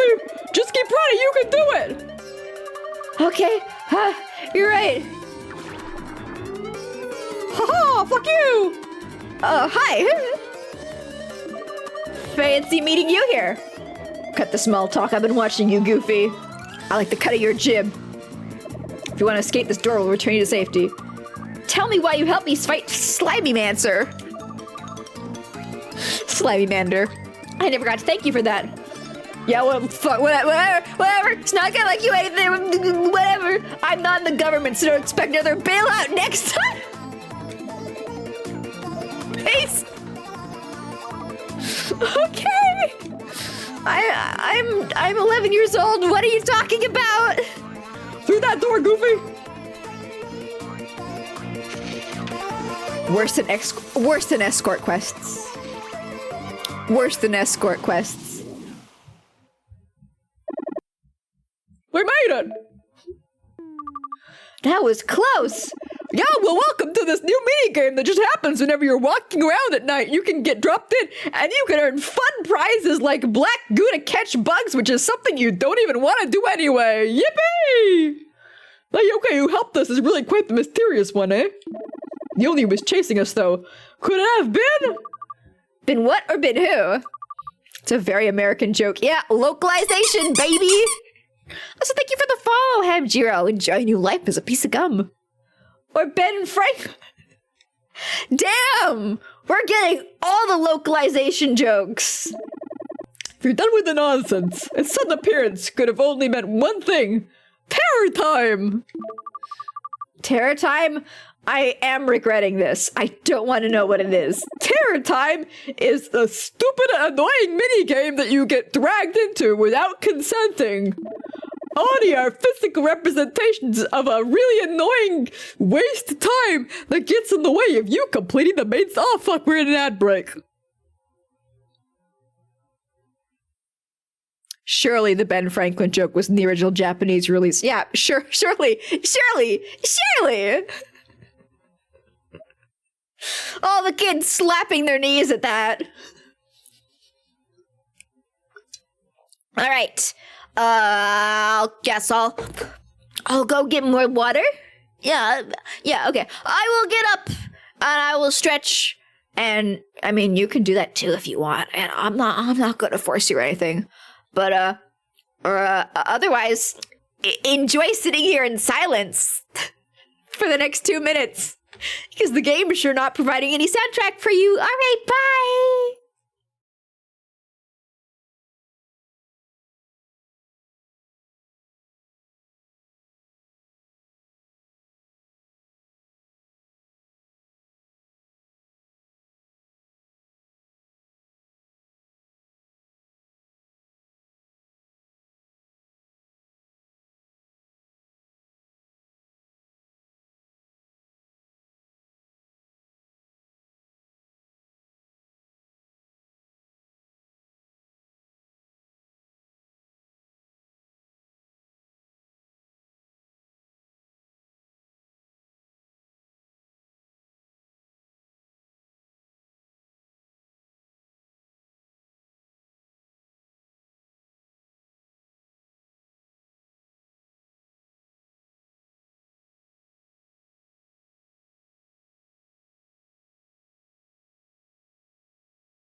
I return.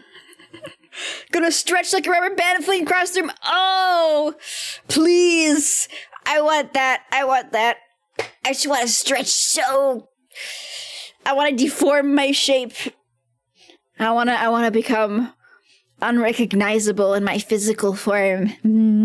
Just a nice big stretch, you know? Welcome back. Thank you. Bennu Franklin is big in Japan. Ah, yes. Watashi wa Bennu Franklin ga daisuki desu. Ah, hi. Oh, something about Onis. I forgot. Oh yeah, we were in the fucking minigame. That's where we were. They say you'll wake from a stronger heart if you escape from an Oni. What happens if you don't escape? Well, then you wake up back in your bed and you gotta walk all the fucking way over to where you were trying to get to before. It's just really annoying. It fucking sucks. Especially when you're like halfway across town and you get dragged to the minigame and then you fail and then you gotta walk all the way back there again. It's punishing you for no good reason. Yay. Fuck off. Fuck no. This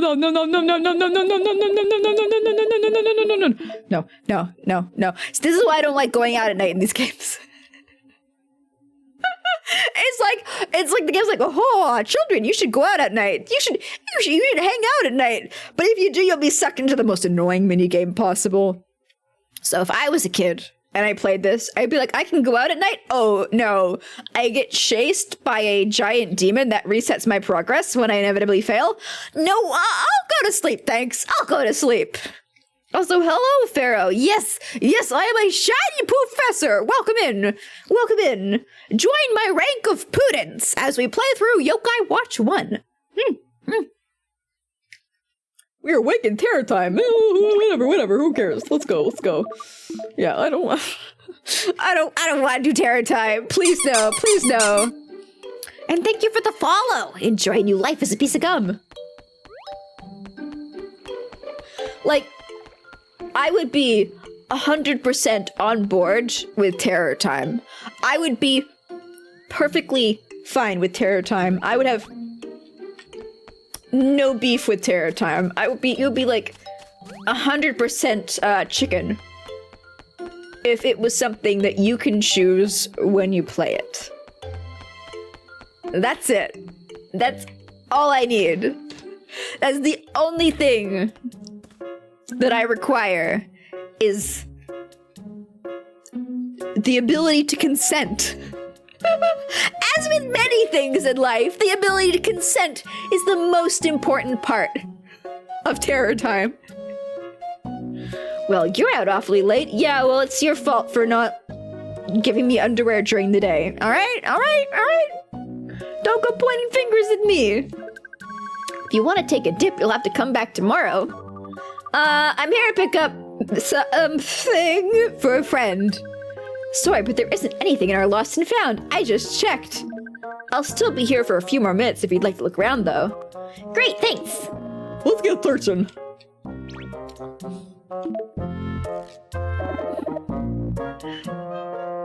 Wait, I'm sensing something. Does he have underwear sensibilities? No, I feel a powerful aura coming from the bath over there. I think there's a yokai lurking around here. We have to investigate. You think in general it's supposed to be there to teach kids not to stay out too... The game literally just gave us a monster that will stop us from ever getting tired again and trick our parents and said, go hang out outside. It's fine. Yeah, Goofy Doe. Yeah, I've already been chased. Oh shit.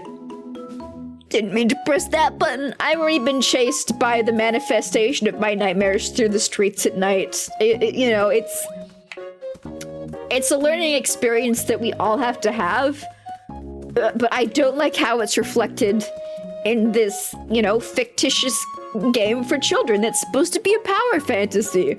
It's up to the family of this child to have the talk about what to do when a giant manifestation of your nightmares chases you through the streets at night, not video games. It's not their job to provide that service.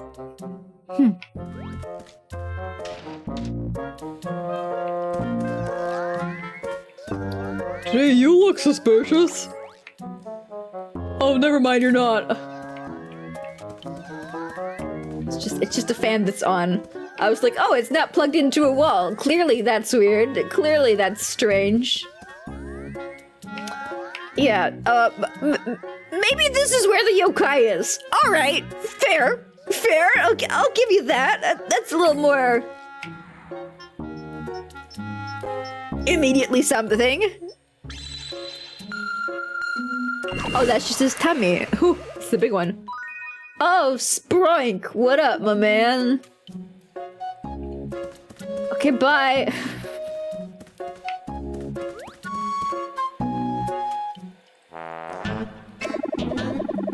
That's just the magenta springs found at every onsen. Well, I've seen YouTube videos about going to an onsen, and I've never heard them talk about purple springs, but you know, I do realize they are private places where you're not supposed to film in all the areas, so maybe that's it. Oh, yeah! Sprink loves a hot soak after a hard day. Whoa, was it just that one yokai giving up that huge aura? That bath looks very relaxing. So we could just leave him be then, right? Please say yes. Hey, keep it down over there! Don't make Sprite get out of this tub and settle you down himself! Oh my, look at the underwear he's wearing!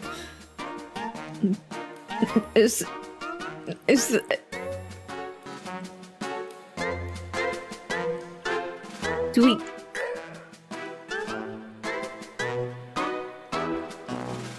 we have...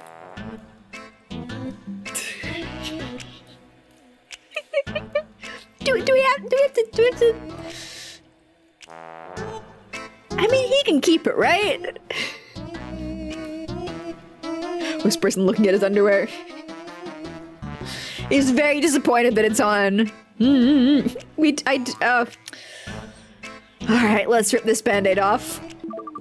Who wears underwear in a hot spring?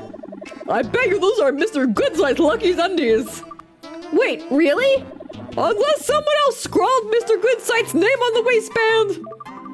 I'm hoping that's unlikely. Hey there, Mr. Sprink? I need your underwear. Sorry. You interrupting Spoink's soak and then you're demanding Spoink's new undies?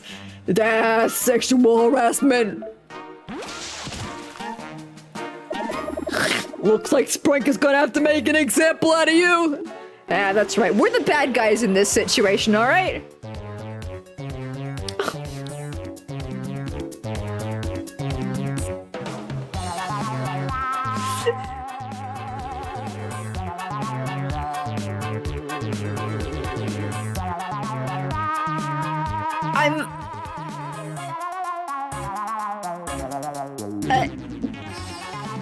Two different emotions are stirring in my small little bear chest. Emotion number 1, joy at the dancing grandfathers. Emotion 2, this is a boss fight. If we lose, will I have to go back and do that Terror Time segment again? Despair.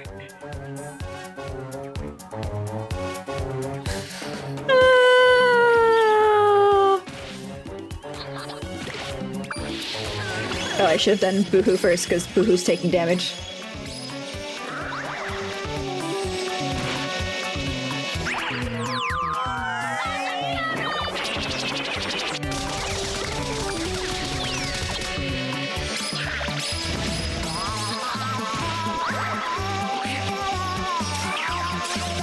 Holy shit, hang in there, baby. Baby Boohoo.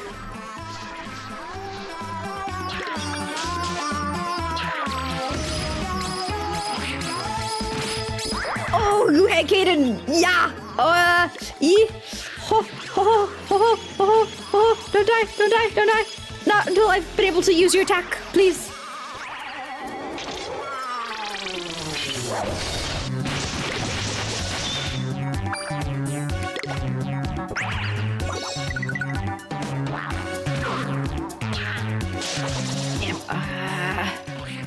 That's not great.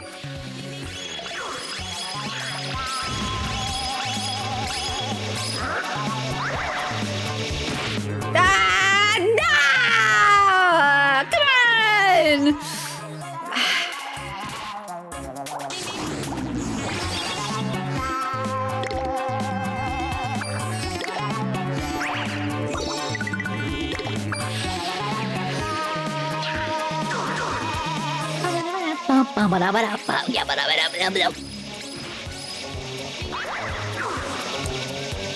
back would just get cursed again. Come on, man. Hold it together. Ah, yeah. Look out for the soap.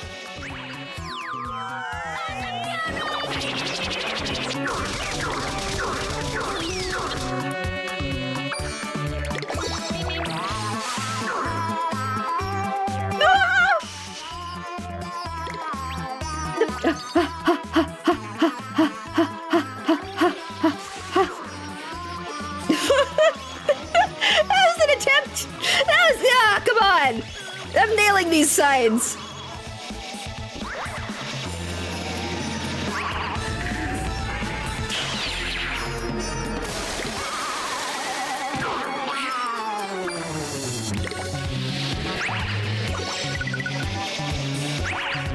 No, death, destruction, and death is go. Shoot. So many of my yokai are all fucked up right now.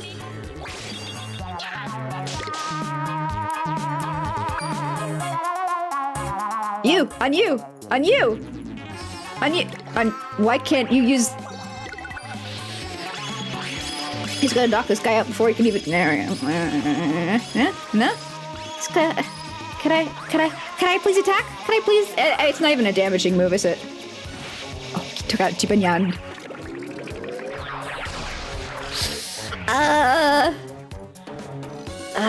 We can do this, right? Oh shit! Everybody's dropping. Everybody's dropping. Everybody's dropping.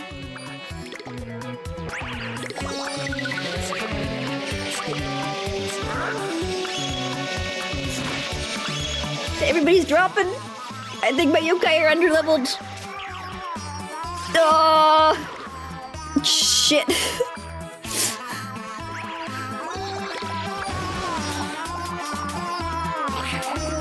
This is not good. I think I've lost. Yeah, there we go. I might have been underleveled for that. Oh, I can't believe we have folks. Do I have to what? Please let me not have to do that. Nightmare Street Run again. Please. I'll go buy some healing items.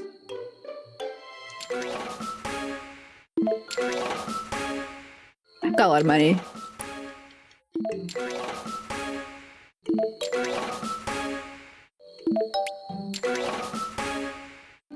My yokai were all distracted by the dancing grandpas. They were. It wasn't their fault. It was the dancing grandpas.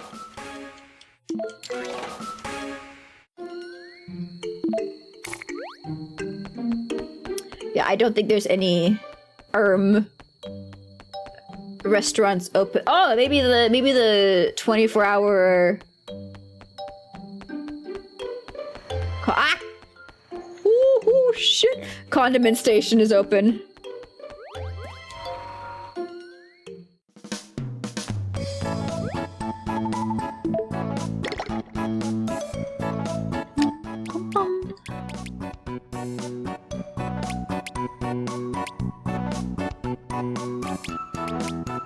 A bit, some. So these are gonna be more Heelys.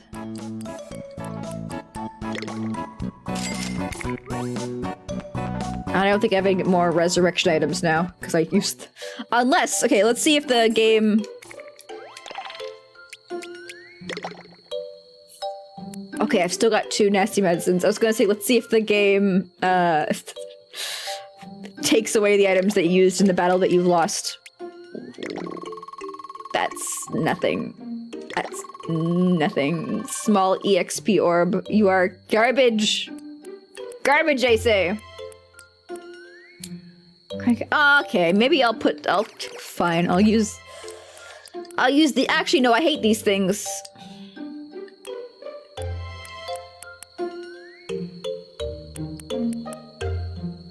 I hate all these things because it's always like, well, yeah, but you lose something. You know? Why would I want to lose something? Why would I want to lose some of my strength? You can use some defense, honestly. Oh, but then your spirit's like crazy low.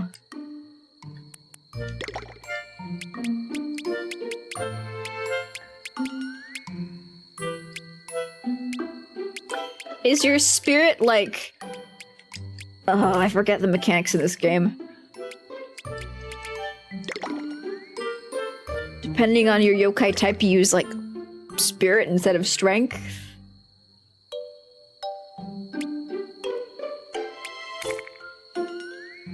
I don't think that makes sense. Let me check the help. Yeah, Whisper, can you explain to me how statistics work? Statistics? I'm not explaining those.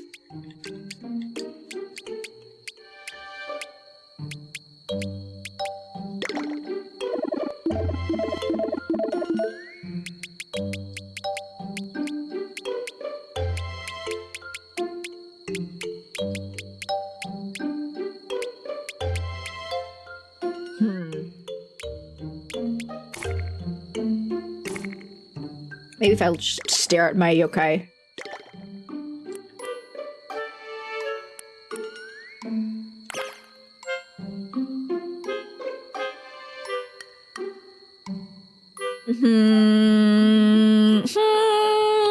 No, I'm not seeing an explanation for what spirit is. Ah! Spirit is the power of non-physical attacks. Okay. So, if it's got an element, then it's not a physical attack.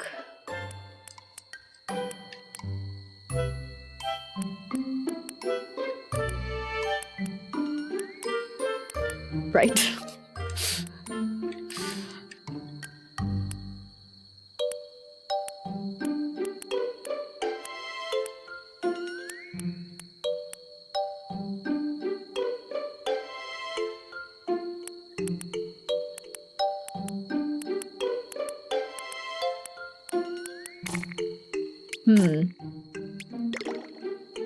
Who else will I give a medal to? I should get another power medal to. Ooh, who? Who's got really high speed? 27, 19, 27, 22. One of you guys. Kaden, now you got crazy strength! Crazy strength!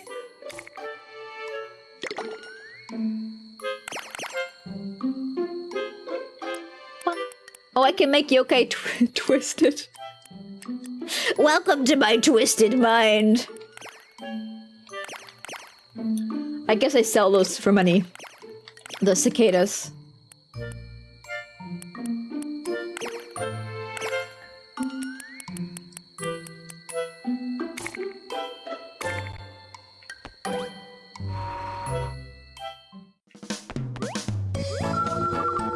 So I really want to train.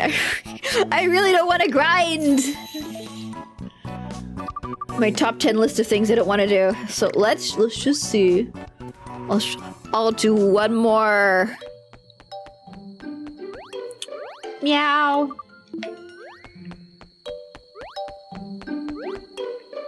Oh, hi. What? This way. Oh. This way.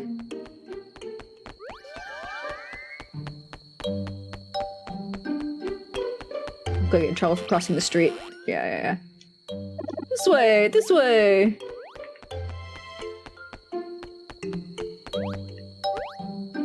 What do we get?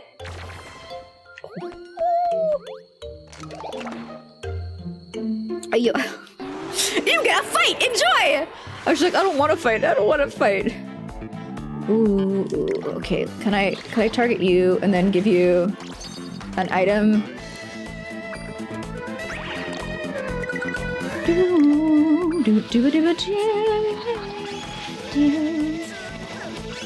More friends for me.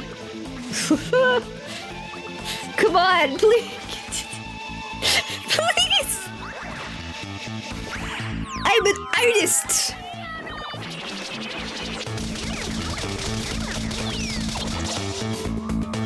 Bum, bum.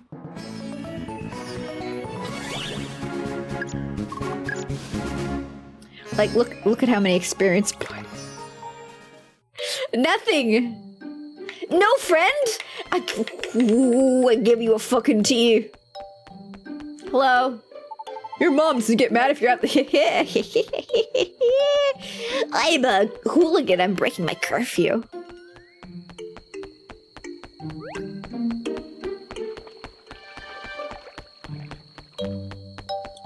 It's not guaranteed. I wish it was.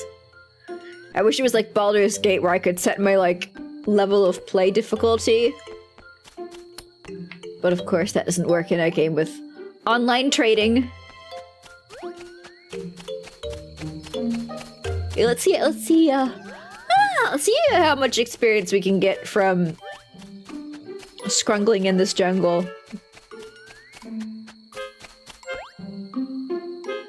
We can get them all to. We can get the yokai to level 10. I mean, they were taking a shit ton of damage. Like, absolutely getting slammed.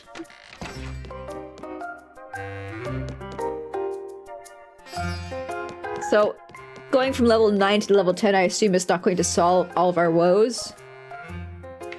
Okay, yeah, no, this doesn't drop me out anywhere. Interesting.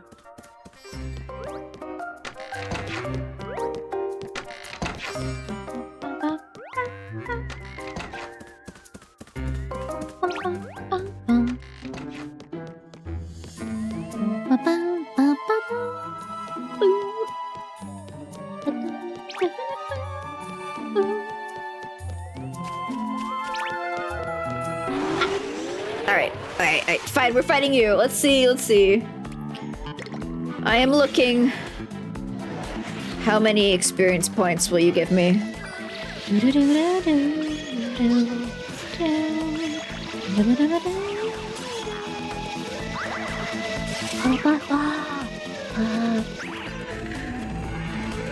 Get booked.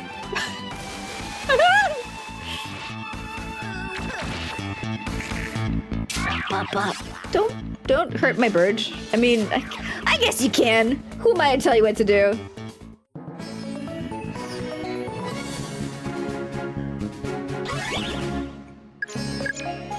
Oh, it's so little. It's like nothing. Such a nothing burger. Can I not go that way? Okay, it's sealed. Fine. Very well.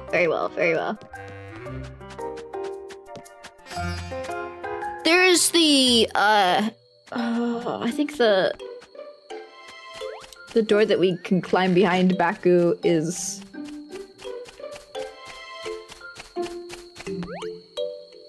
Did I say the door we can climb behind Baku? The ladder we can climb behind Baku is just took a dead end room, right?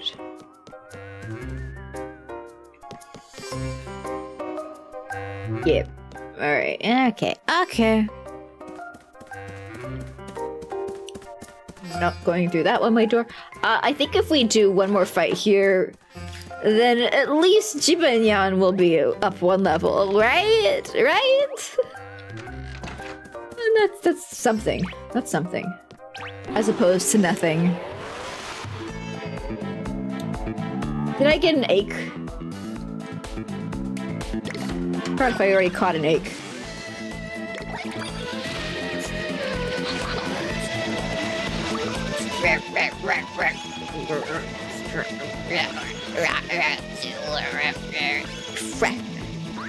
Sometimes one level can help a lot.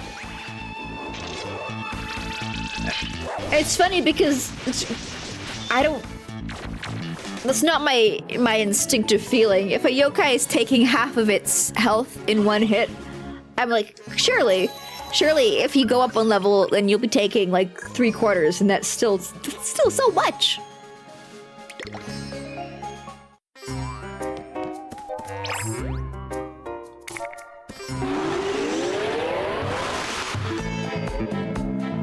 I really wanted to wanna catch a Dawana.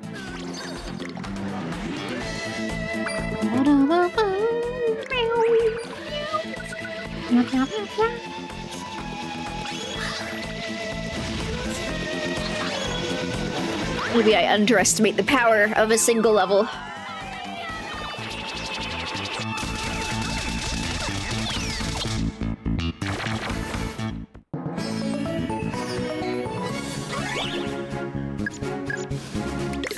So little XP. Hey, Dawana! Oh, I doubt it'll last very long. We like to be friends. I bet you Dawana. I do wanna. Although I'm never gonna use you. You're just there to fill out my Pokedex.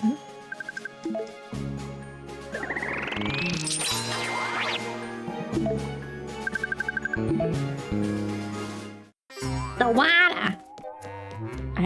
I imagine that's the sound Dawana makes. I don't want to imagine there's another sound that Dawana makes. Adorable ass clown. Hey, I have no ass as the Poofessor, alright? Oh, I gotta build up my Soultimates. Oh, but I bought like a gazillion tons of teas, so when we actually go to fight the boss, I don't have to worry about like grinding to fill up my Soultimate bars again. I could just go ape shit and spend them all right now.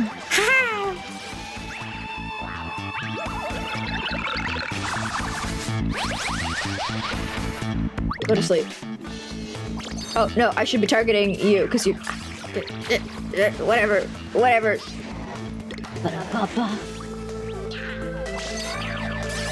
Die, Pandal, die, please. Or we're not killing them.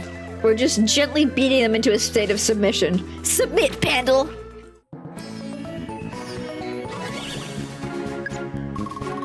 Pain. Seeing this makes you want to boost up Psychic Specters. Oh, that's one of the spin-offs, right? I have only ever played Yokai Watch 3. I started at the end. And then I went back to the beginning.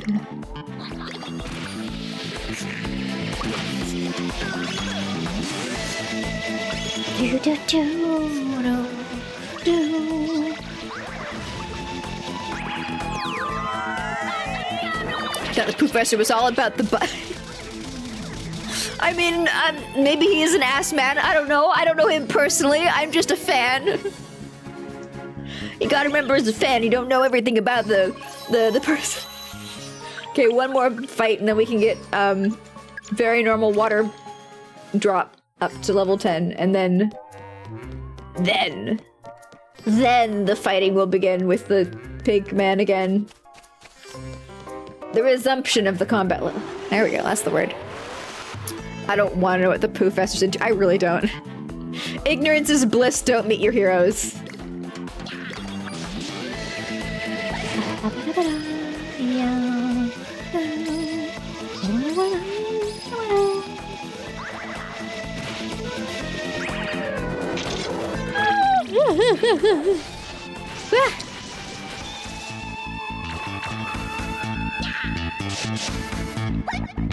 You're not dead? Whoa!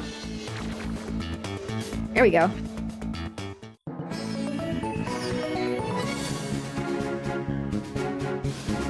The eye tracking is what you can only call frustratingly good. Thank you for saying that. Sometimes I doubt myself.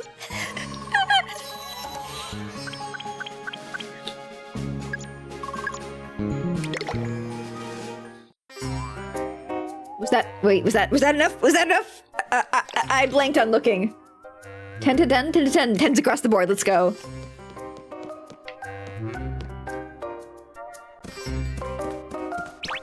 Later. Okay. Never say like a smug goodbye to an enemy. You are dooming yourself to being thrown into combat with them. Never demonstrate any form of confidence while playing a video game. Don't do it. It's not worth it. Show off the eye tracking? I'm looking in one direction now. I'm looking in the other direction now. There we go. That's the best. That's the best you're getting. It's basically Yokai Watch 2 with more quests, new areas, and more yokai. Oh, so it's like the Pokemon Sapphire Equivalent. the third one that ties it all together. Yeah, that name really doesn't solve it. Did Yokai Watch 1 have different variants?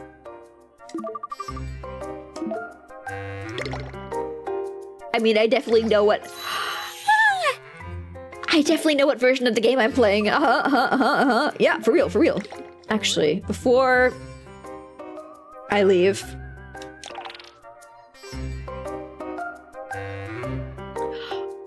when we heal at the IPO, he restores all of our Soultimate gauges as well. Okay, cool. I was gonna say I need to have some intense tea drinking action, but we don't have to do that. The first game said one bush. Okay, cool. Yeah, I remember with 3. Weren't there like multiple different paths you could take to get different yokai?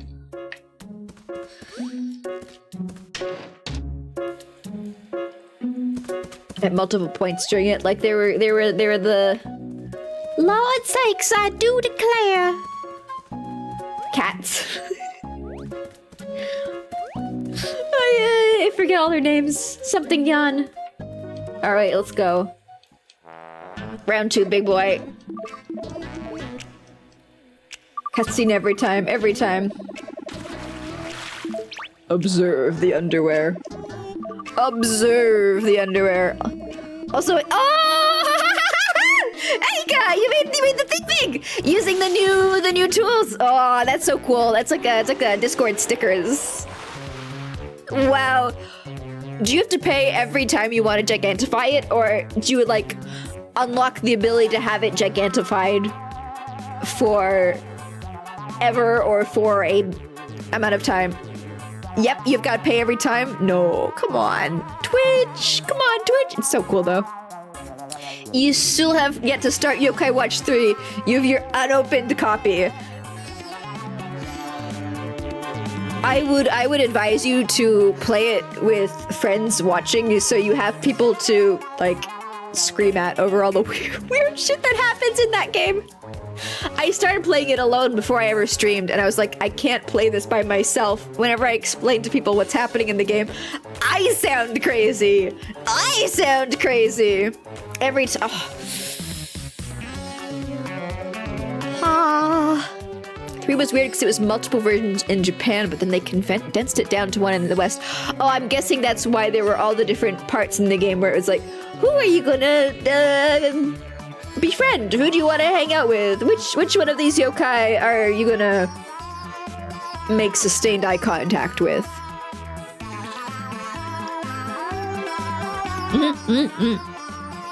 Yeah. You probably should, once you figure out how to set it up. Oh, true. You'd have to have like a capture card and everything, and I mean, I'm totally capturing this all with a capture card. Yes. It's insanely difficult to get video capture working on Nintendo handhelds.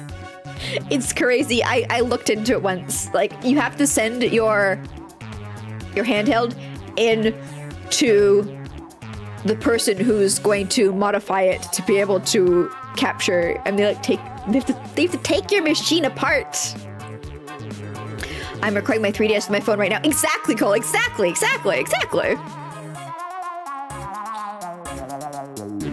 in the West was the... Okay, cool. They have a 4th out now, don't they? Psyching myself up for the battle. But it was never released in the West, if I remember correctly.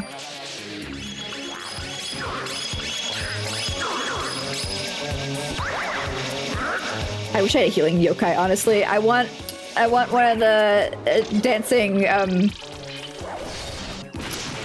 underwater vegetable spaghettis.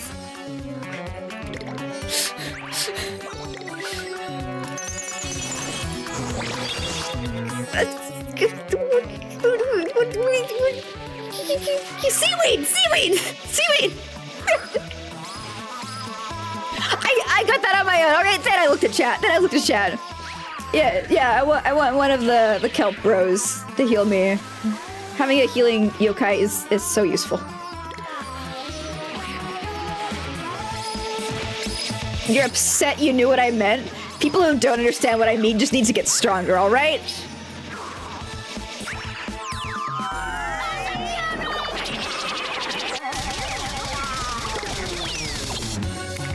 Somebody needs healing. I was like, clearly somebody's gonna need healing, but who?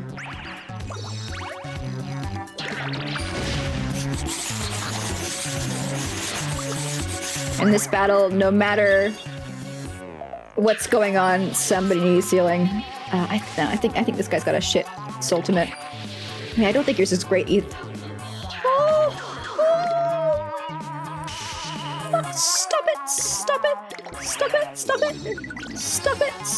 Stop it. Why are you like this? Stop knocking out my yokai! Thank God I got those fucking sandwiches, though. This is helping.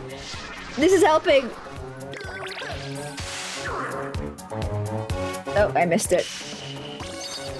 Okay. T, you send a friend. Chibanyan.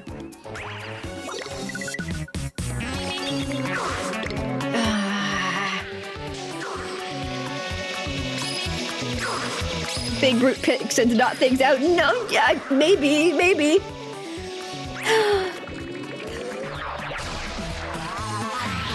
Might to get my heart full yokai so we have more healing than just items. Yeah, that's what I was saying. I want to get a healer.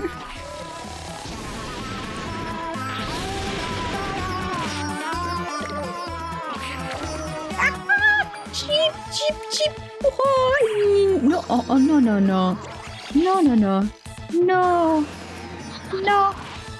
No. Not doing too well. Sandwich.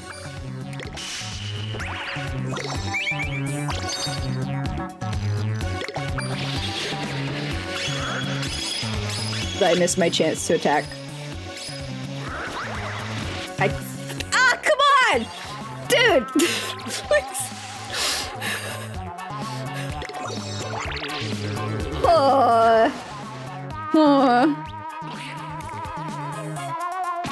Getting gently worked over.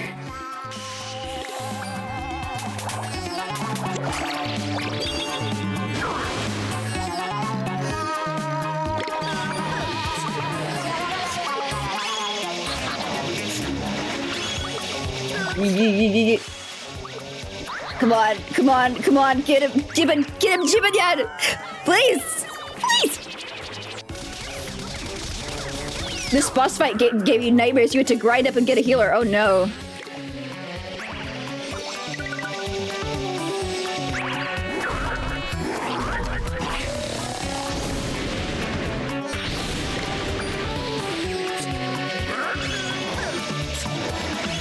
For me, the scariest fight I ever fought was the Taros in the poke. Fuck you. Oh man. No, Miltank. Whitney and Miltank.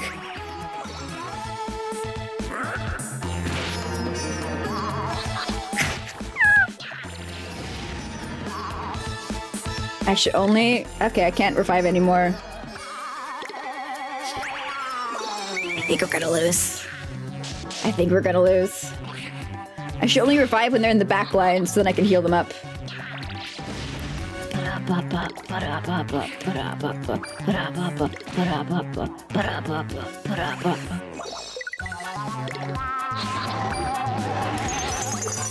You gotta replay Crystal sometime. Yeah. The classics, you know.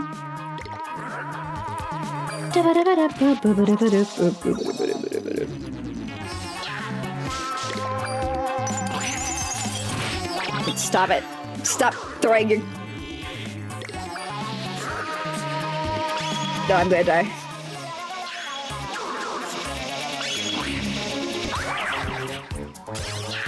Decked! Decked!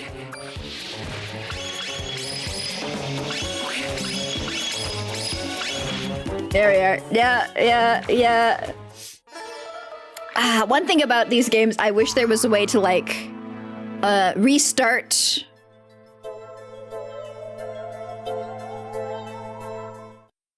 partway through. Like, that's one thing I love about PC games, is you can just, at most points, pull up the menu and choose, like, load. Okay, and it does reset my items.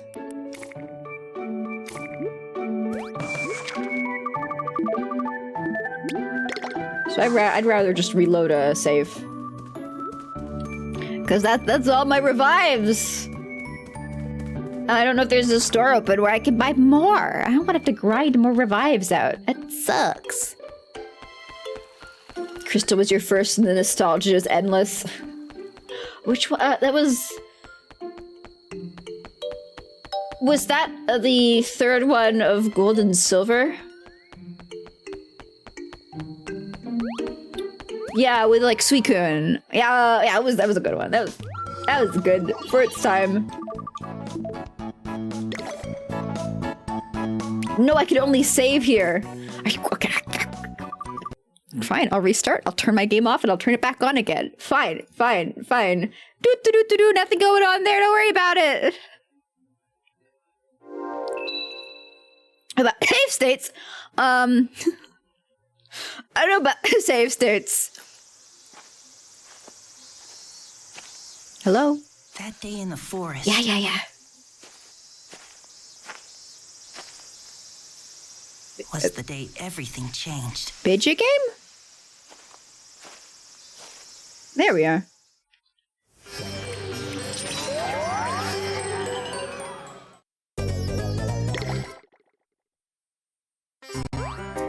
Too bad. I must enjoy the core game. Ooh. Okay, so there's no healer in here. I've caught all the Popeye. There we go. Saved it. All the Popeye in this area. So I know none of them are a peeler, unless...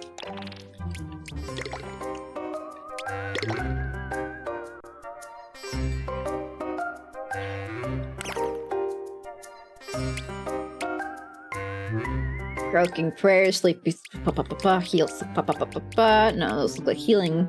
No healing. Wait, I got Dismeralda and Tattletale? I forgot about that! I didn't realize! What? I didn't think I got Dismeralda! Okay. Well, Tattletale has heal.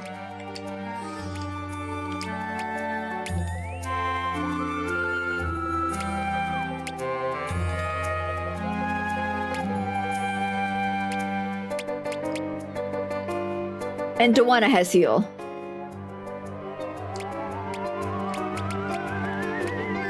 I guess I should use... Oh, fuck. Tattletale's such... Tattletale's only level 5. Dawana's level 8, but it's rank E. Tattletale's level 5, but it's rank D. I don't know which is better.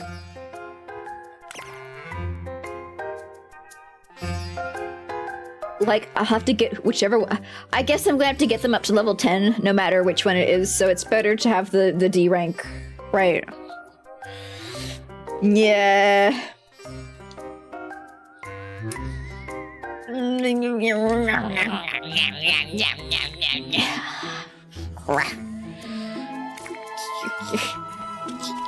Beans!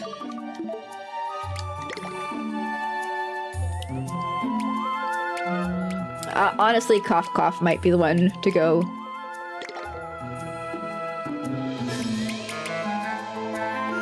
You're a mist. I don't have any other. I don't have any other mist ones. Oh, I do. I've got. I could bring them both. Is 2 healers overkill?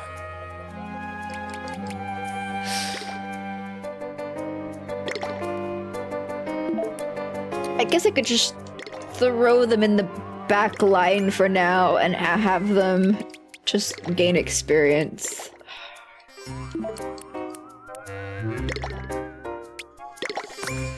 Bum bum bum bum bum bum. Yeah, bum bum bum bum bum.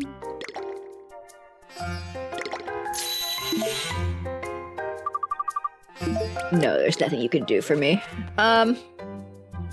I guess this is the most cutting edge dungeon to raid in.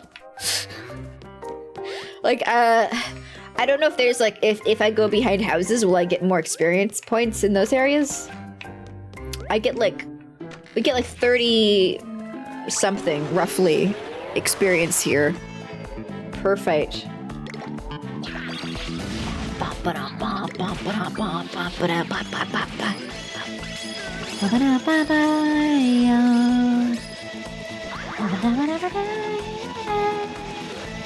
Oh, come on! Why don't spirit me. Please, please.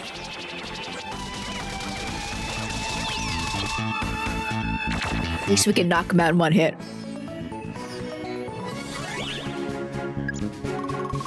27, that's not 30-something. And I got no level ups for my level 5. That's so... not good.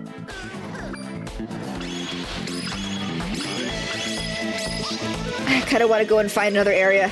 I'll explore behind some houses. See if we can get higher EXP per kill. So we can speed things up a little bit. Because that's so slow. I don't want to be here that long. Or at least drop like EXP orbs as well, right? So I can supplement my painful grind.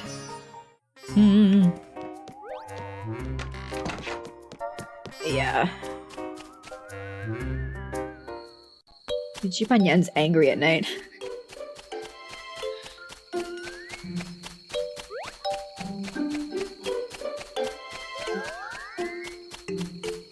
Okay, so I see an entrance to behind the houses zone right down here.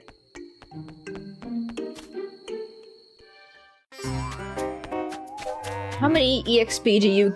Oh, it's a popsicle. Hey, babe, how's it been?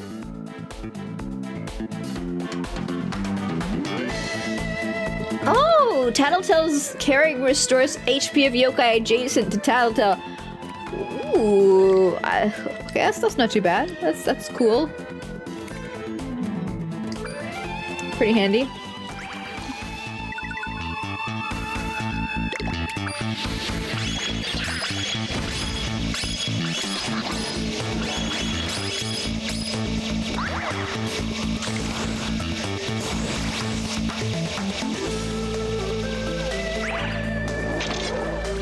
One hit KO? One hit KO. Ha! Just like that, Prudence.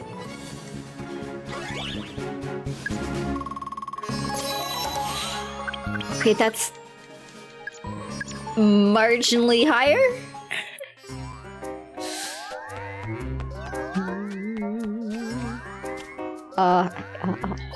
Hello?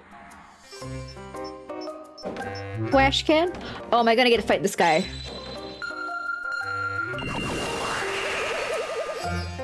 Now I'm paranoid. I want to save constantly.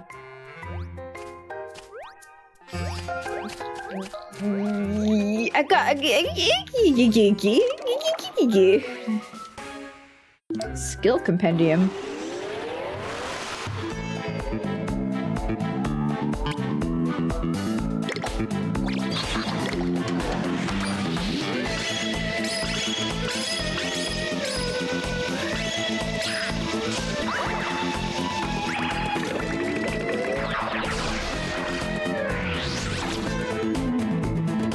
I said I was gonna swap out Cough Cough, but I didn't. Because Cough Cough's ultimate, I guess it does something. But it's not raw damage. And that's all I really want, right?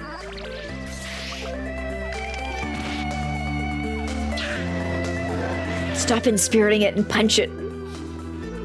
Stop inspiriting it and punch it. There we are.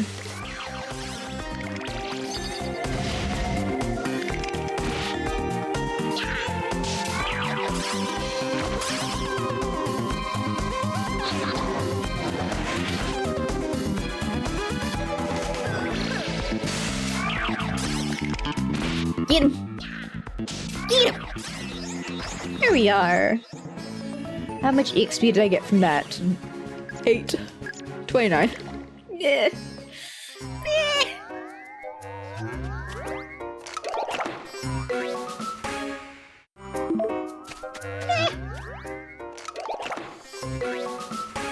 Not impressed.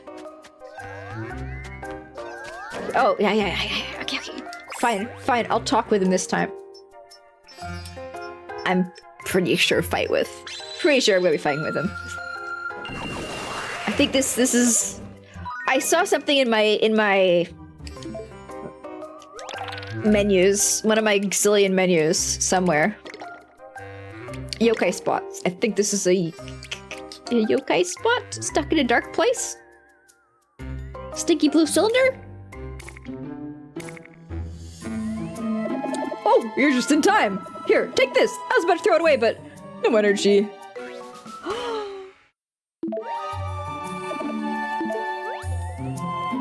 I was turning my nose up at small EXP orbs, but now I'm like, oh, any port in a storm.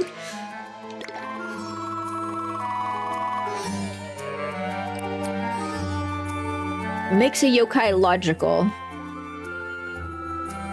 Okay, that's a personality updating thing. I forget all the I think there's some personalities that are just like inherently superior, right? And you just want them?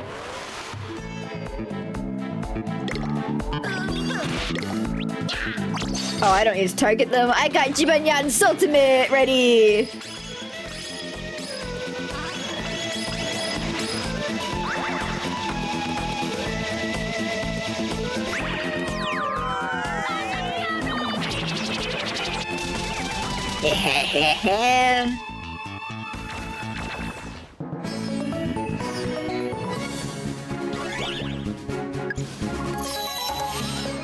Okay. Baby steps. Baby steps.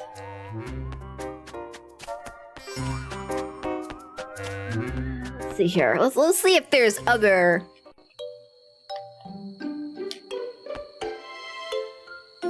entrances to back areas. Can I? No, I can't. Okay, I can't scroll through the map. There's one. There's two. There's one to the woods as well.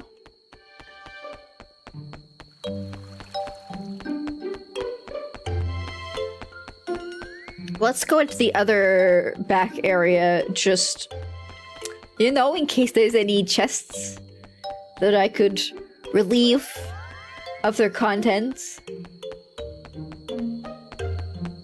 and their suffering.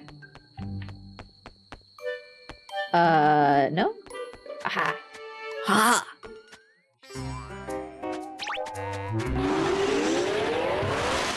Whoops. Man, I've got a very low catch rate for all of these, don't I? We've had a few fights, and they're not approaching me. I guess I need to feed them. I wonder if it's like... I don't know how the leveling system works, because it's like I can't see the enemy levels, so it's like if I'm thinking, oh, maybe you have to be close to the level of your enemies for them to approach you, or like high enough above for them to approach you without you feeding them, or like raise the rates of that happening, right? But it's also obscured. Who knows? It's a mystery, yeah? What are you? Oh. It's a sewer. Okay.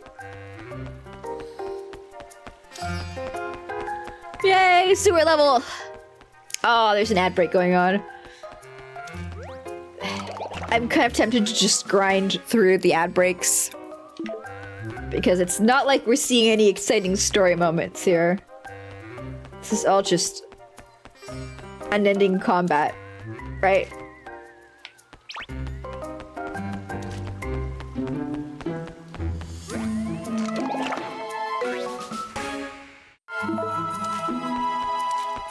We're not going to stumble onto any gripping side quests. I unlocked it. Ooh. Underground waterway, sure, that's what we'll call the sewer system.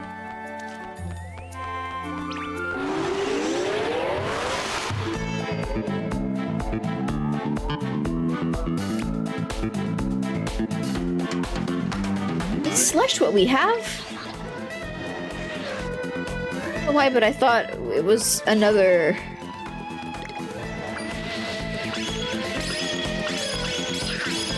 But they surely wouldn't reskin something like that. There wouldn't be two yokais that looked like that, would there? No, no.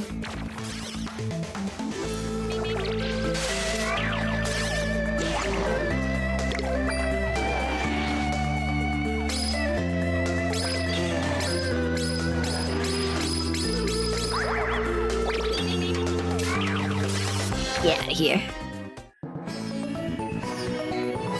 I'll look at my yokai compendium afterwards, because now I'm curious. I didn't think mine was named Slush. Welcome back everyone who was sucked into the ad vortex. I decided to just keep playing through it because we're grinding, you know, we're not... There's no main story quest that you're missing out here. Nothing exciting. They did reskin it! Wow, I was like, there's no way the game would have two enemies with this really simple base model so immediately close to each other in terms of when you can run into them. But they just straight up took Droplet and gave it red eyes. Okay. Alright, how will I know how little EXP I got from this fight? Because I'm gonna be whining about it.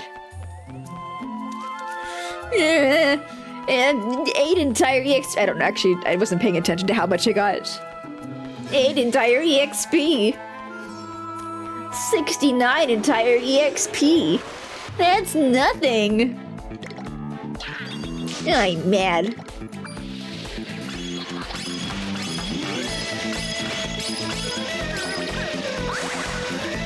Are the numbers that low right now? It's around 20 to 30 EXP that we're getting right now.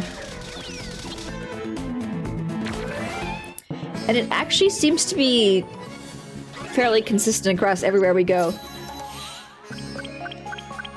So maybe the game like scales it.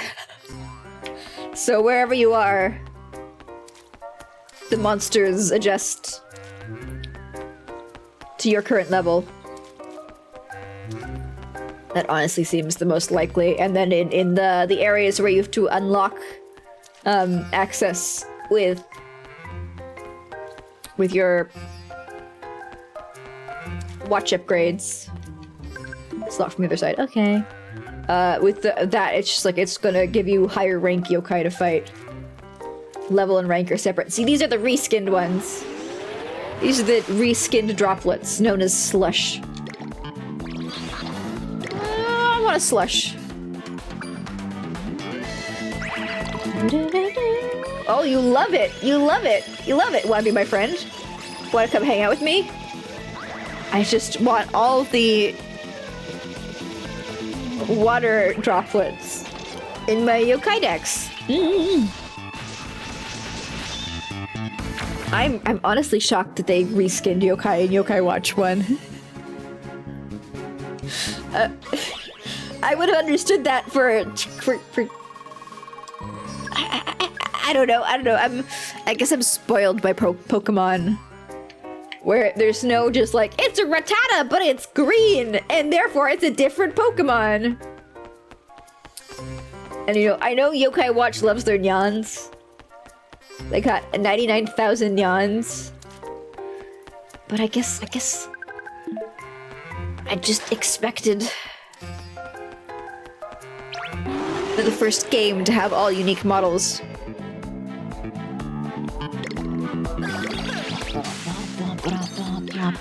You like this, right? Oh, fuck, you're dead. No, I don't want it. No, I don't want it. No!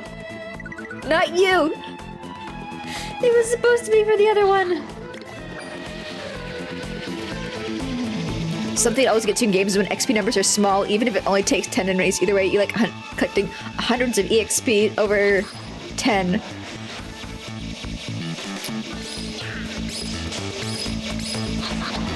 I know that's a common thing with brains. It's like bigger equals better. That's what she said.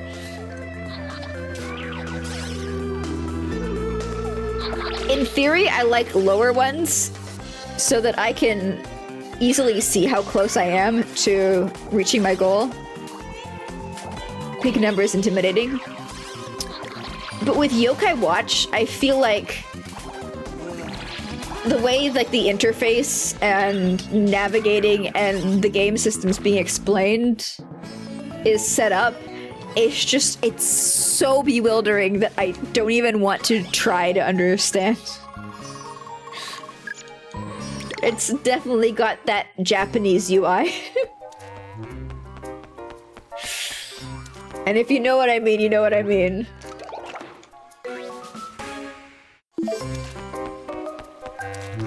You love it way more when it's a small amount. I know there's like a golden area to reach with numbers, because it's like if it gets too big, then brain stops processing. Especially for determining like damage output and stuff. But like there's a reason why a lot of gacha games these days, the rarities start off at super rare. They don't even have like common, uncommon, rare.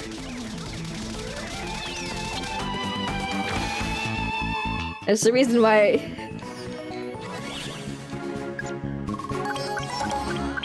games advertise as having like 400 free pulls when you install.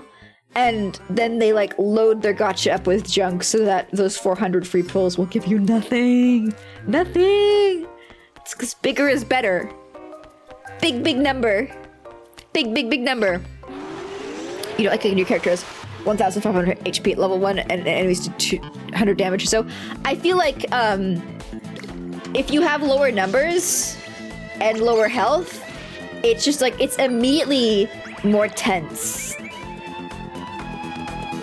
You feel more vulnerable, like you're gonna get fucked up.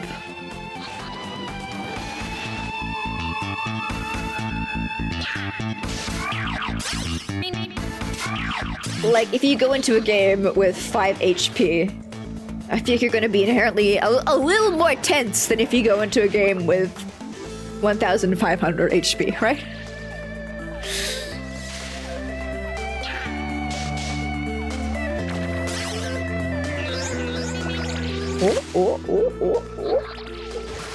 Yeah, got the thing! Which gave me health? Sure, let's go with that.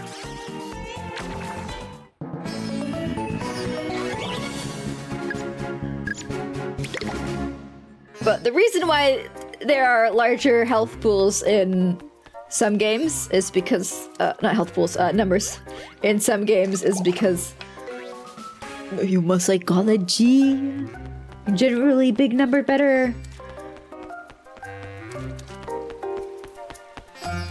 Although sometimes it's done because the developers are just copying other developers and like, well, they did it big, so we'll do it big too.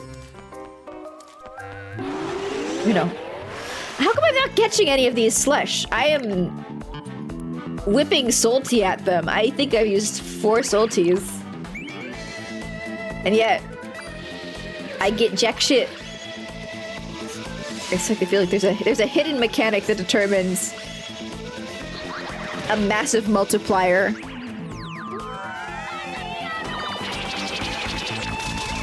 On how likely these guys are to approach you or not. That's my theory. That's my game theory. It's the difference between your average Final Fantasy versus something like Paper Mario. Yeah, Paper Mario is good. I liked the values in it, but also, you know, it's Paper Mario, so it feels inherently charming, so you don't feel threatened. Like, I'd not go into Paper Mario being like, oh, I'm gonna get fucked up by a Goomba! Versus, like, if it was like a Dark Souls-esque game with 5 HP at the start, I'd be pissing and shitting and crying.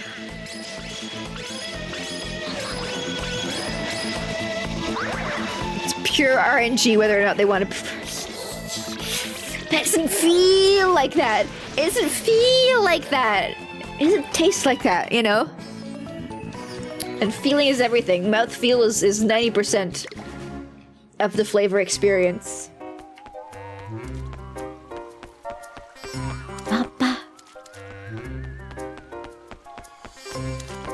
Matt Pat. Is that where that's from? Sometimes I just know memes. I don't know where they originated. There's a lot of large YouTuber channels that I've never consumed. I want the slush, but I've run out of, I guess we're on to Waikola now.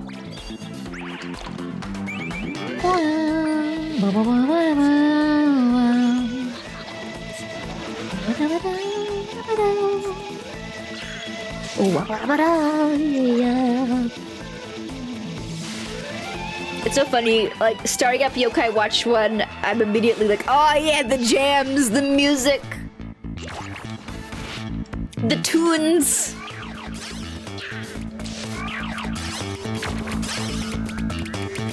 That's one thing I will accept being reused between games in the same series. It's the same music.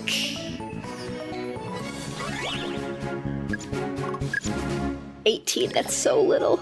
That's so little. Yeah! Finally, I can leave the sewers. Slosh! Slosh! So what's the difference between... Are there gonna be 3? Are there gonna be 3 fucking recolors of... Fluid Bubble? Because there was a space between the 2. In my medallion. What's your damage? Body bash, hail, shivering sigh. Okay, it's ice. It's ice, and this one's water. And is there gonna be like a poison one? Is poison an element in this game?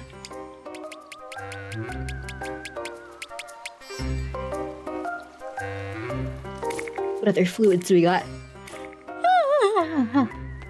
Okay, I'm gonna leave this underground area. That's I just wanted the slush, that's all. A fire. You are so correct. You are so correct. That could also be.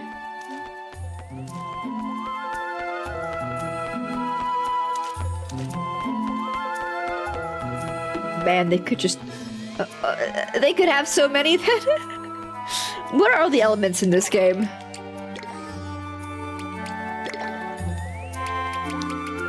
Making friends, swapping yokai tribes.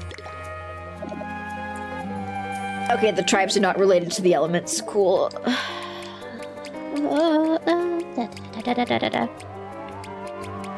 It doesn't say. There's no... elemental techniques! Fire, water, lightning, earth, ice, wind, drain. I don't use elemental weaknesses in these games because it doesn't clearly indicate what element the boss is weak to. Therefore,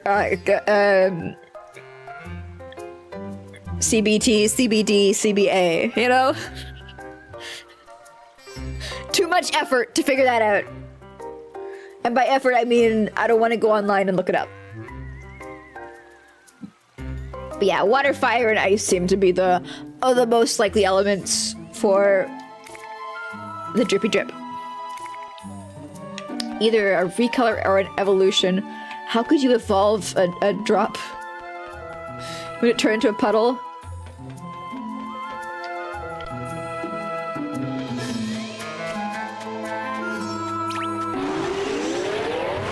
Let's go, Popsicle. You wanna fight? I'll ultimate the shit out of you.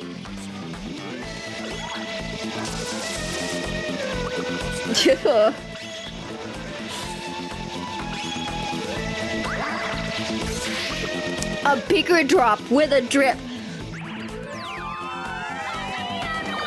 Oh, what if it's like a waterfall? Could be the sentient waterfall. I mean, a bigger drop with a drip could work. There is already a drip though, so I would definitely feel gipped if there was only just a drip. Okay, we got one to level 10. Only one remaining.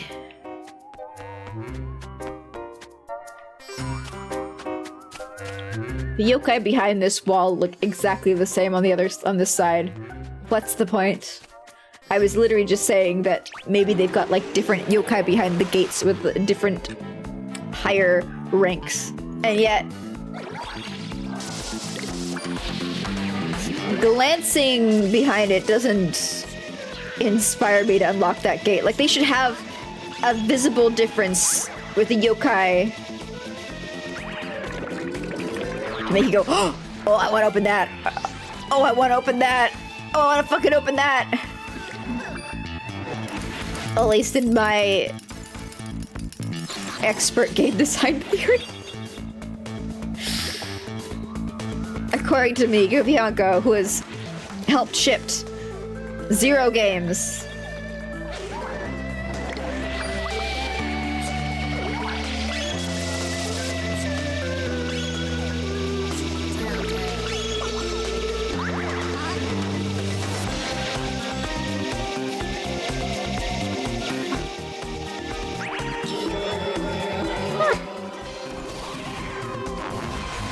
Get croaked.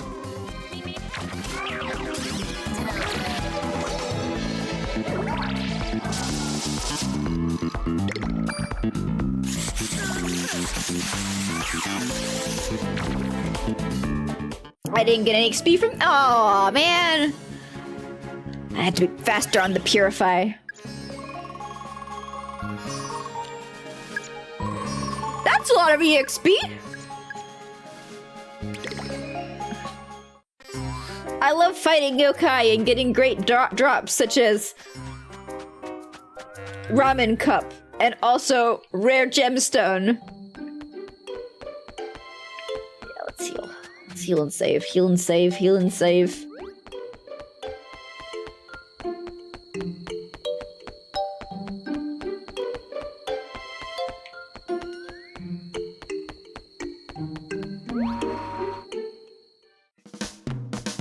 You have a different inventory. Probably not. Nope. Nope.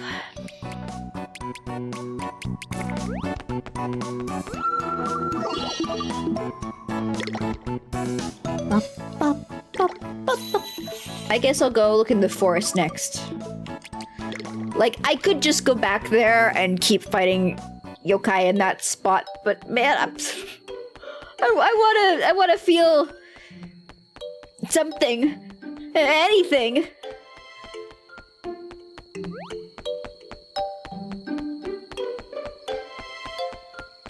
I wanna explore, go to new areas, make new friends, fight new enemies. Strategically, it makes sense to have... Yeah, it does. However, if I put them on the opposite side of the wheel, then the little lights between them don't light up, and I don't get that serotonin. Hey, yo, what up? Oh! Oh, can't do my quest yet. Fuck you. Alright.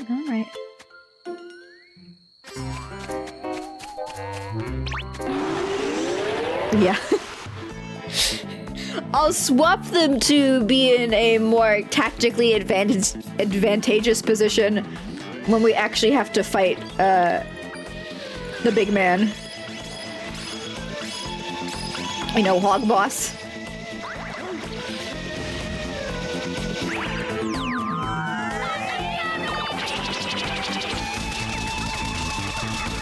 I don't want a Manjimut. I don't want one. I mean, I'll probably end up with one just because I don't want one, but I don't want one. I'll pass. Thanks. This is such a cute game. It is.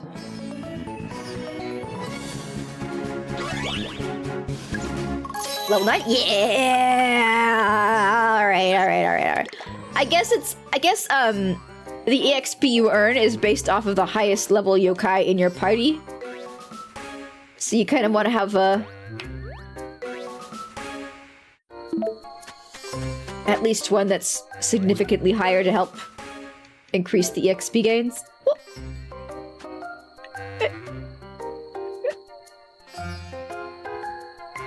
He disappeared!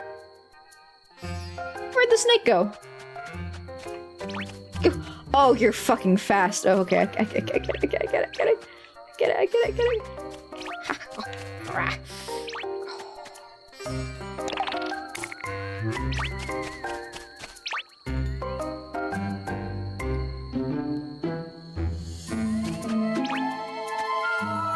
And now it's gone.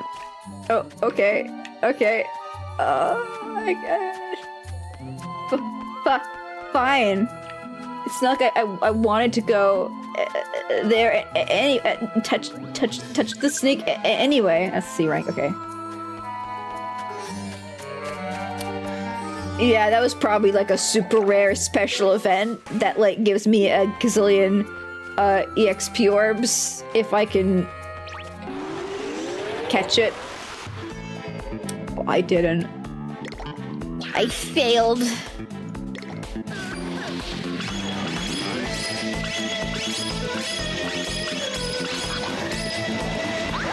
Seeing a dog with a human face is so weird. It's a little strange. It's a little strange, especially with his very haunted expression and his prescription glasses.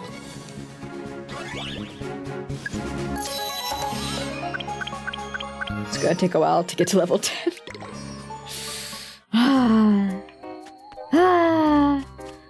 Yeah, there's not really much back here. I could go check out the behind the buildings on the other map.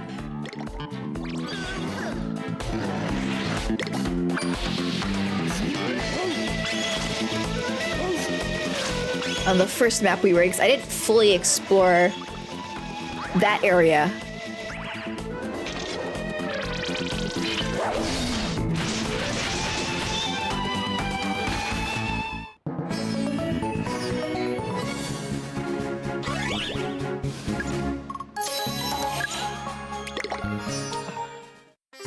Couple of chicken thighs for my hard work.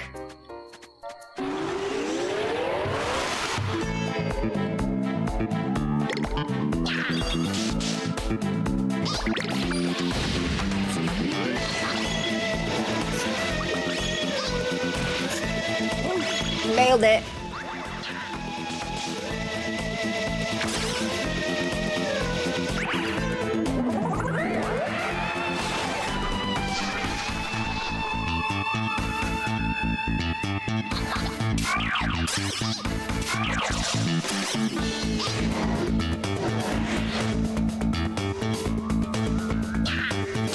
You want to touch the poof faster? I'll fuck you up. Okay, let's see if we can do this purify before. Yeah! Man, the EXP gains for purification are, at this point, fairly worth it. At the 14 EXP, if I'm getting 40 EXP, and I get, yeah, up to 60, that's a chunk, you know? Manjimat. No, this is awful. Be my friend. Manjimat. Oh, sorry, Manjimat.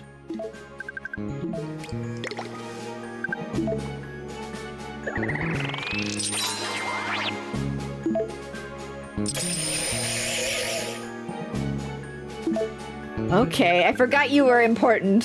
Sorry, Manjimat. Yeah, he's one of the faces of Yokai Watch, isn't he? Because that's one of the yokai you can catch in the crossover with Final Fantasy XIV, I think. That means he's an icon. What if it was 600 EXP and you still need to defeat the same amount of enemies?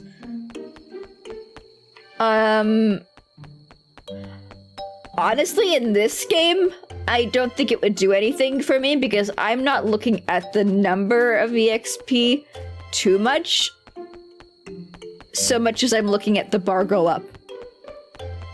And the only reason why I'm looking at the numbers is so I can see if there's like a granular like sometimes with the bar going up, it's harder to judge if it's gone up any different from last time it went up. You know?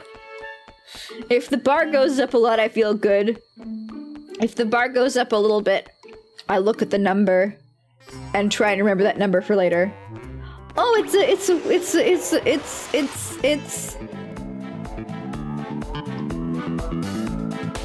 that thing.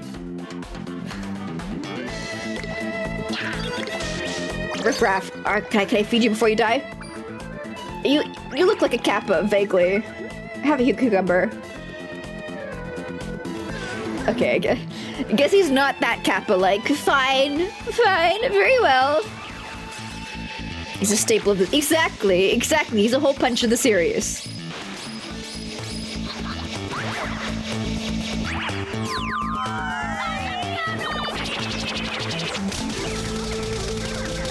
So it makes sense why a yokai like that would be placed in a position where capturing them is important to unlock a special yokai.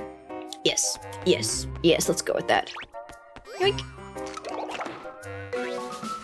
Oh, I didn't pay attention to how much I got from that.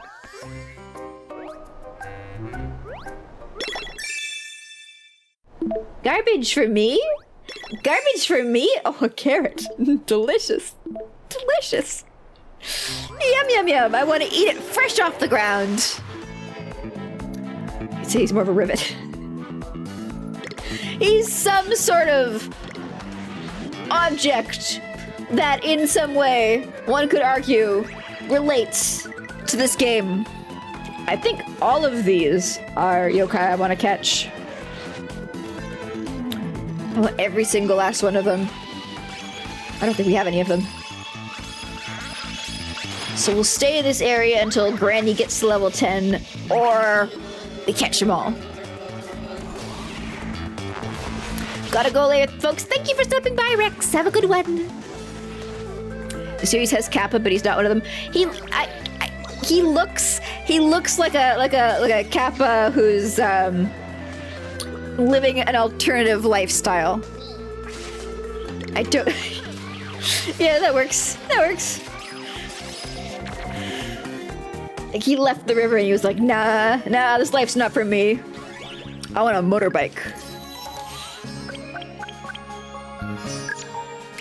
You have to what? Catch. That was you mishearing something.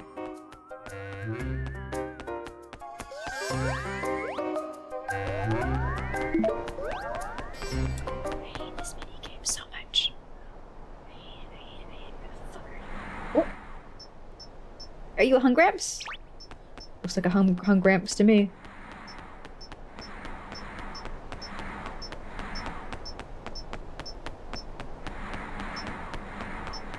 It's like I feel like I'm on top of it.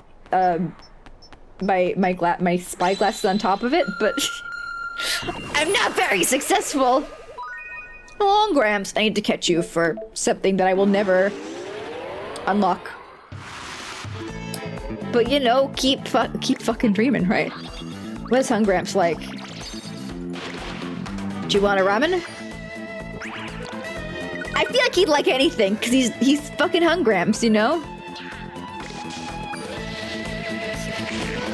Hungramps should not be picky. Oh, but I guess he likes the rice balls if the previous quest was anything to indicate.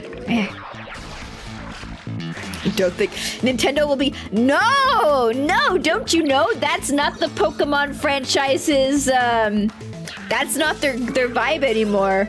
They're not into that. They don't want you to catch them all, because if they advertise that you catch them all, people will be angry because they're limiting the Pokédexes now. They've dropped that slogan. That's not what they use anymore. If you say that, they're like, no, yeah, actually it's fine. You can just catch like 20 of them. We're good. They've Ronald McDonald that slogan.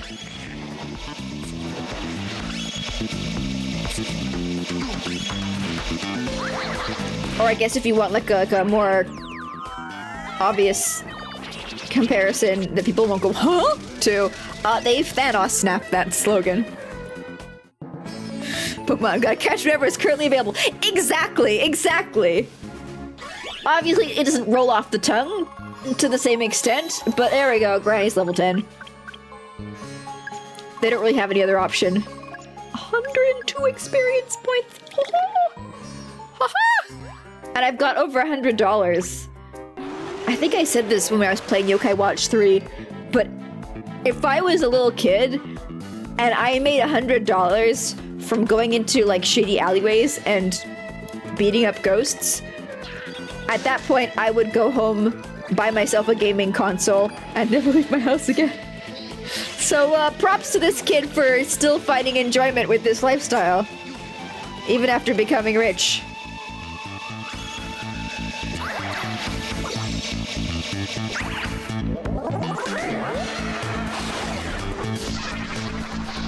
Drop a slogan since you think Gen 4 or Gen 6.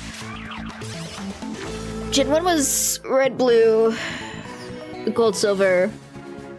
Gen 2 was ruby, sapphire, emerald. Bubbly. Was Gen 3 X and Y and black and white, or was that was pearl? Gold, silver, Gen 2. Really? I tend to think of the gens as like the consoles they were on. Just my bad.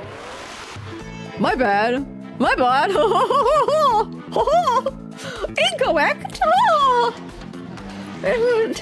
I'm vibes based in my memories. All right. I thought generation was like based off of the console that they're on.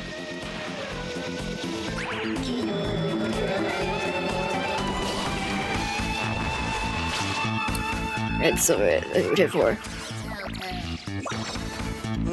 See, I don't remember the "Gotta Catch 'Em All" slogan being dropped earlier. I think if you'd asked me, I'd be like, "Oh yeah, no, it was later. It was like Gen 6." But also, I did not watch the television show after Gen 1. I outgrew it. It's not in the age demographic anymore. My apologies to every grown-ass adult who still watches that show. I can't live like that. Ba-ba-da. Okay, let's get my party ready. Let's get this party started.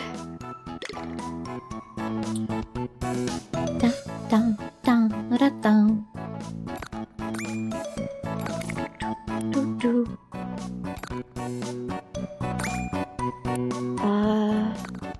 You will be here. And you... here. Honestly... I'm really tempted to hit auto team and see what it does. You want me to use Manji? What's wrong with you? No! No! No! No! No! No. No! You can't make me. See, I kind of want to swap out Cough Cough and Boohoo.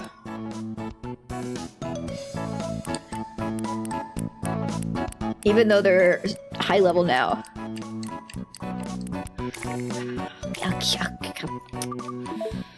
I'll keep them in for now.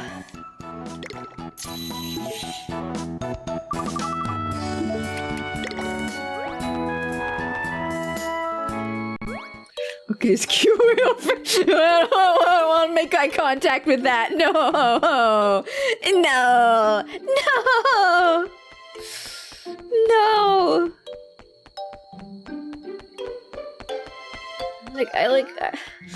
I like the Grimers, all right? When they get the human nose, that's time that I gotta go, all right?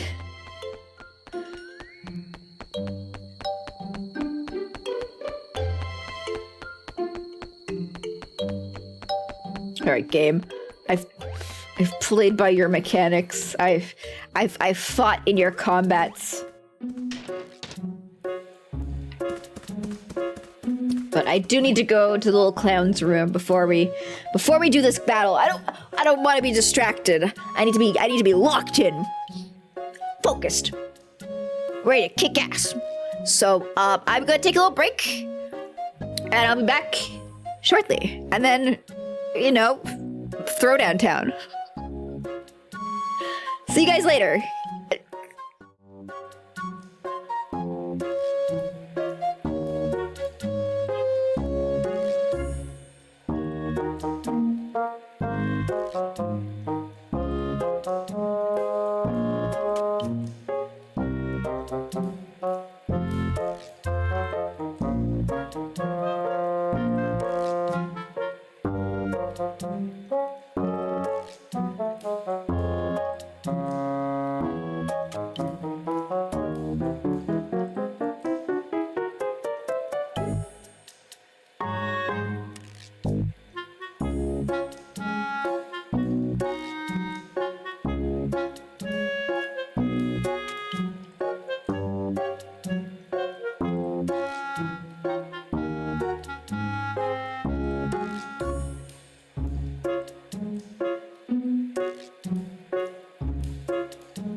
Oh, I returned Pudence. I realize we are now at 4 hours. So the goal now is going to be beat Pig and stream. Hopefully we can just do this in one shot. You know, fingers crossed, fingers crossed. Welcome back, Invest. Oh, thank you, Pudent. Also, I was thinking, like, saying, what was it I said when I left? See you guys later. For me, that's kind of the equivalent of be back soon. But you could also totally interpret that as me being like, okay, I'm going to leave for half an hour. I should be more careful with what I say when I leave. Like, I'll be right back. You know, something to indicate that it's not going to be a million hours. Can I do both? Can I beat the pig and end stream? Or can I leave and return both simultaneously in 3 minutes and 3 hours? Streamer brain. Streamer brain. Alright, let's get going.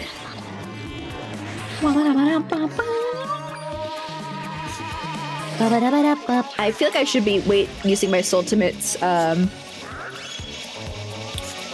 when the guy's defenses are down. But also, I don't know what causes the defenses to be lowered. If it's like doing a lot of damage causes the defenses to drop. Therefore, come on, Rick. Let me touch that tummy. Let me touch that tummy. No. Stop it. Maybe okay. So I guess I focus on his head while his defenses are down. While his defenses are up. Head while defenses up. Belly while defenses down. Advanced strategic.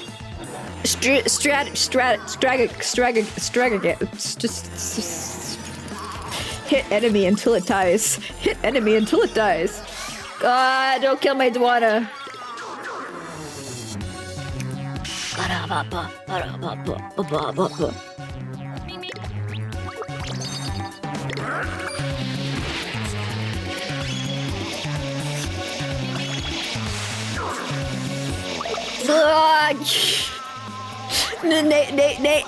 Nailed it.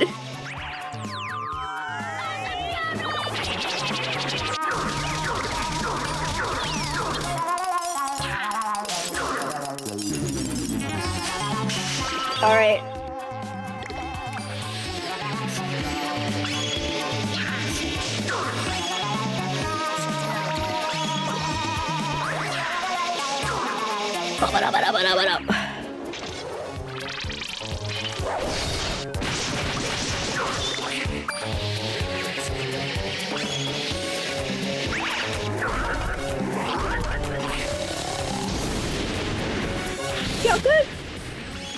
Y'all good. You're looking fabulous. Everyone's fine. It's okay. Kaiden could use a little healing, but bada bing.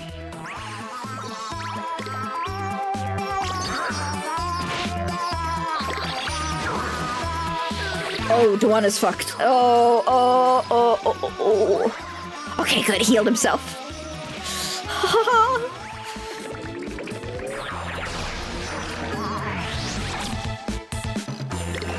A Sandom Witch.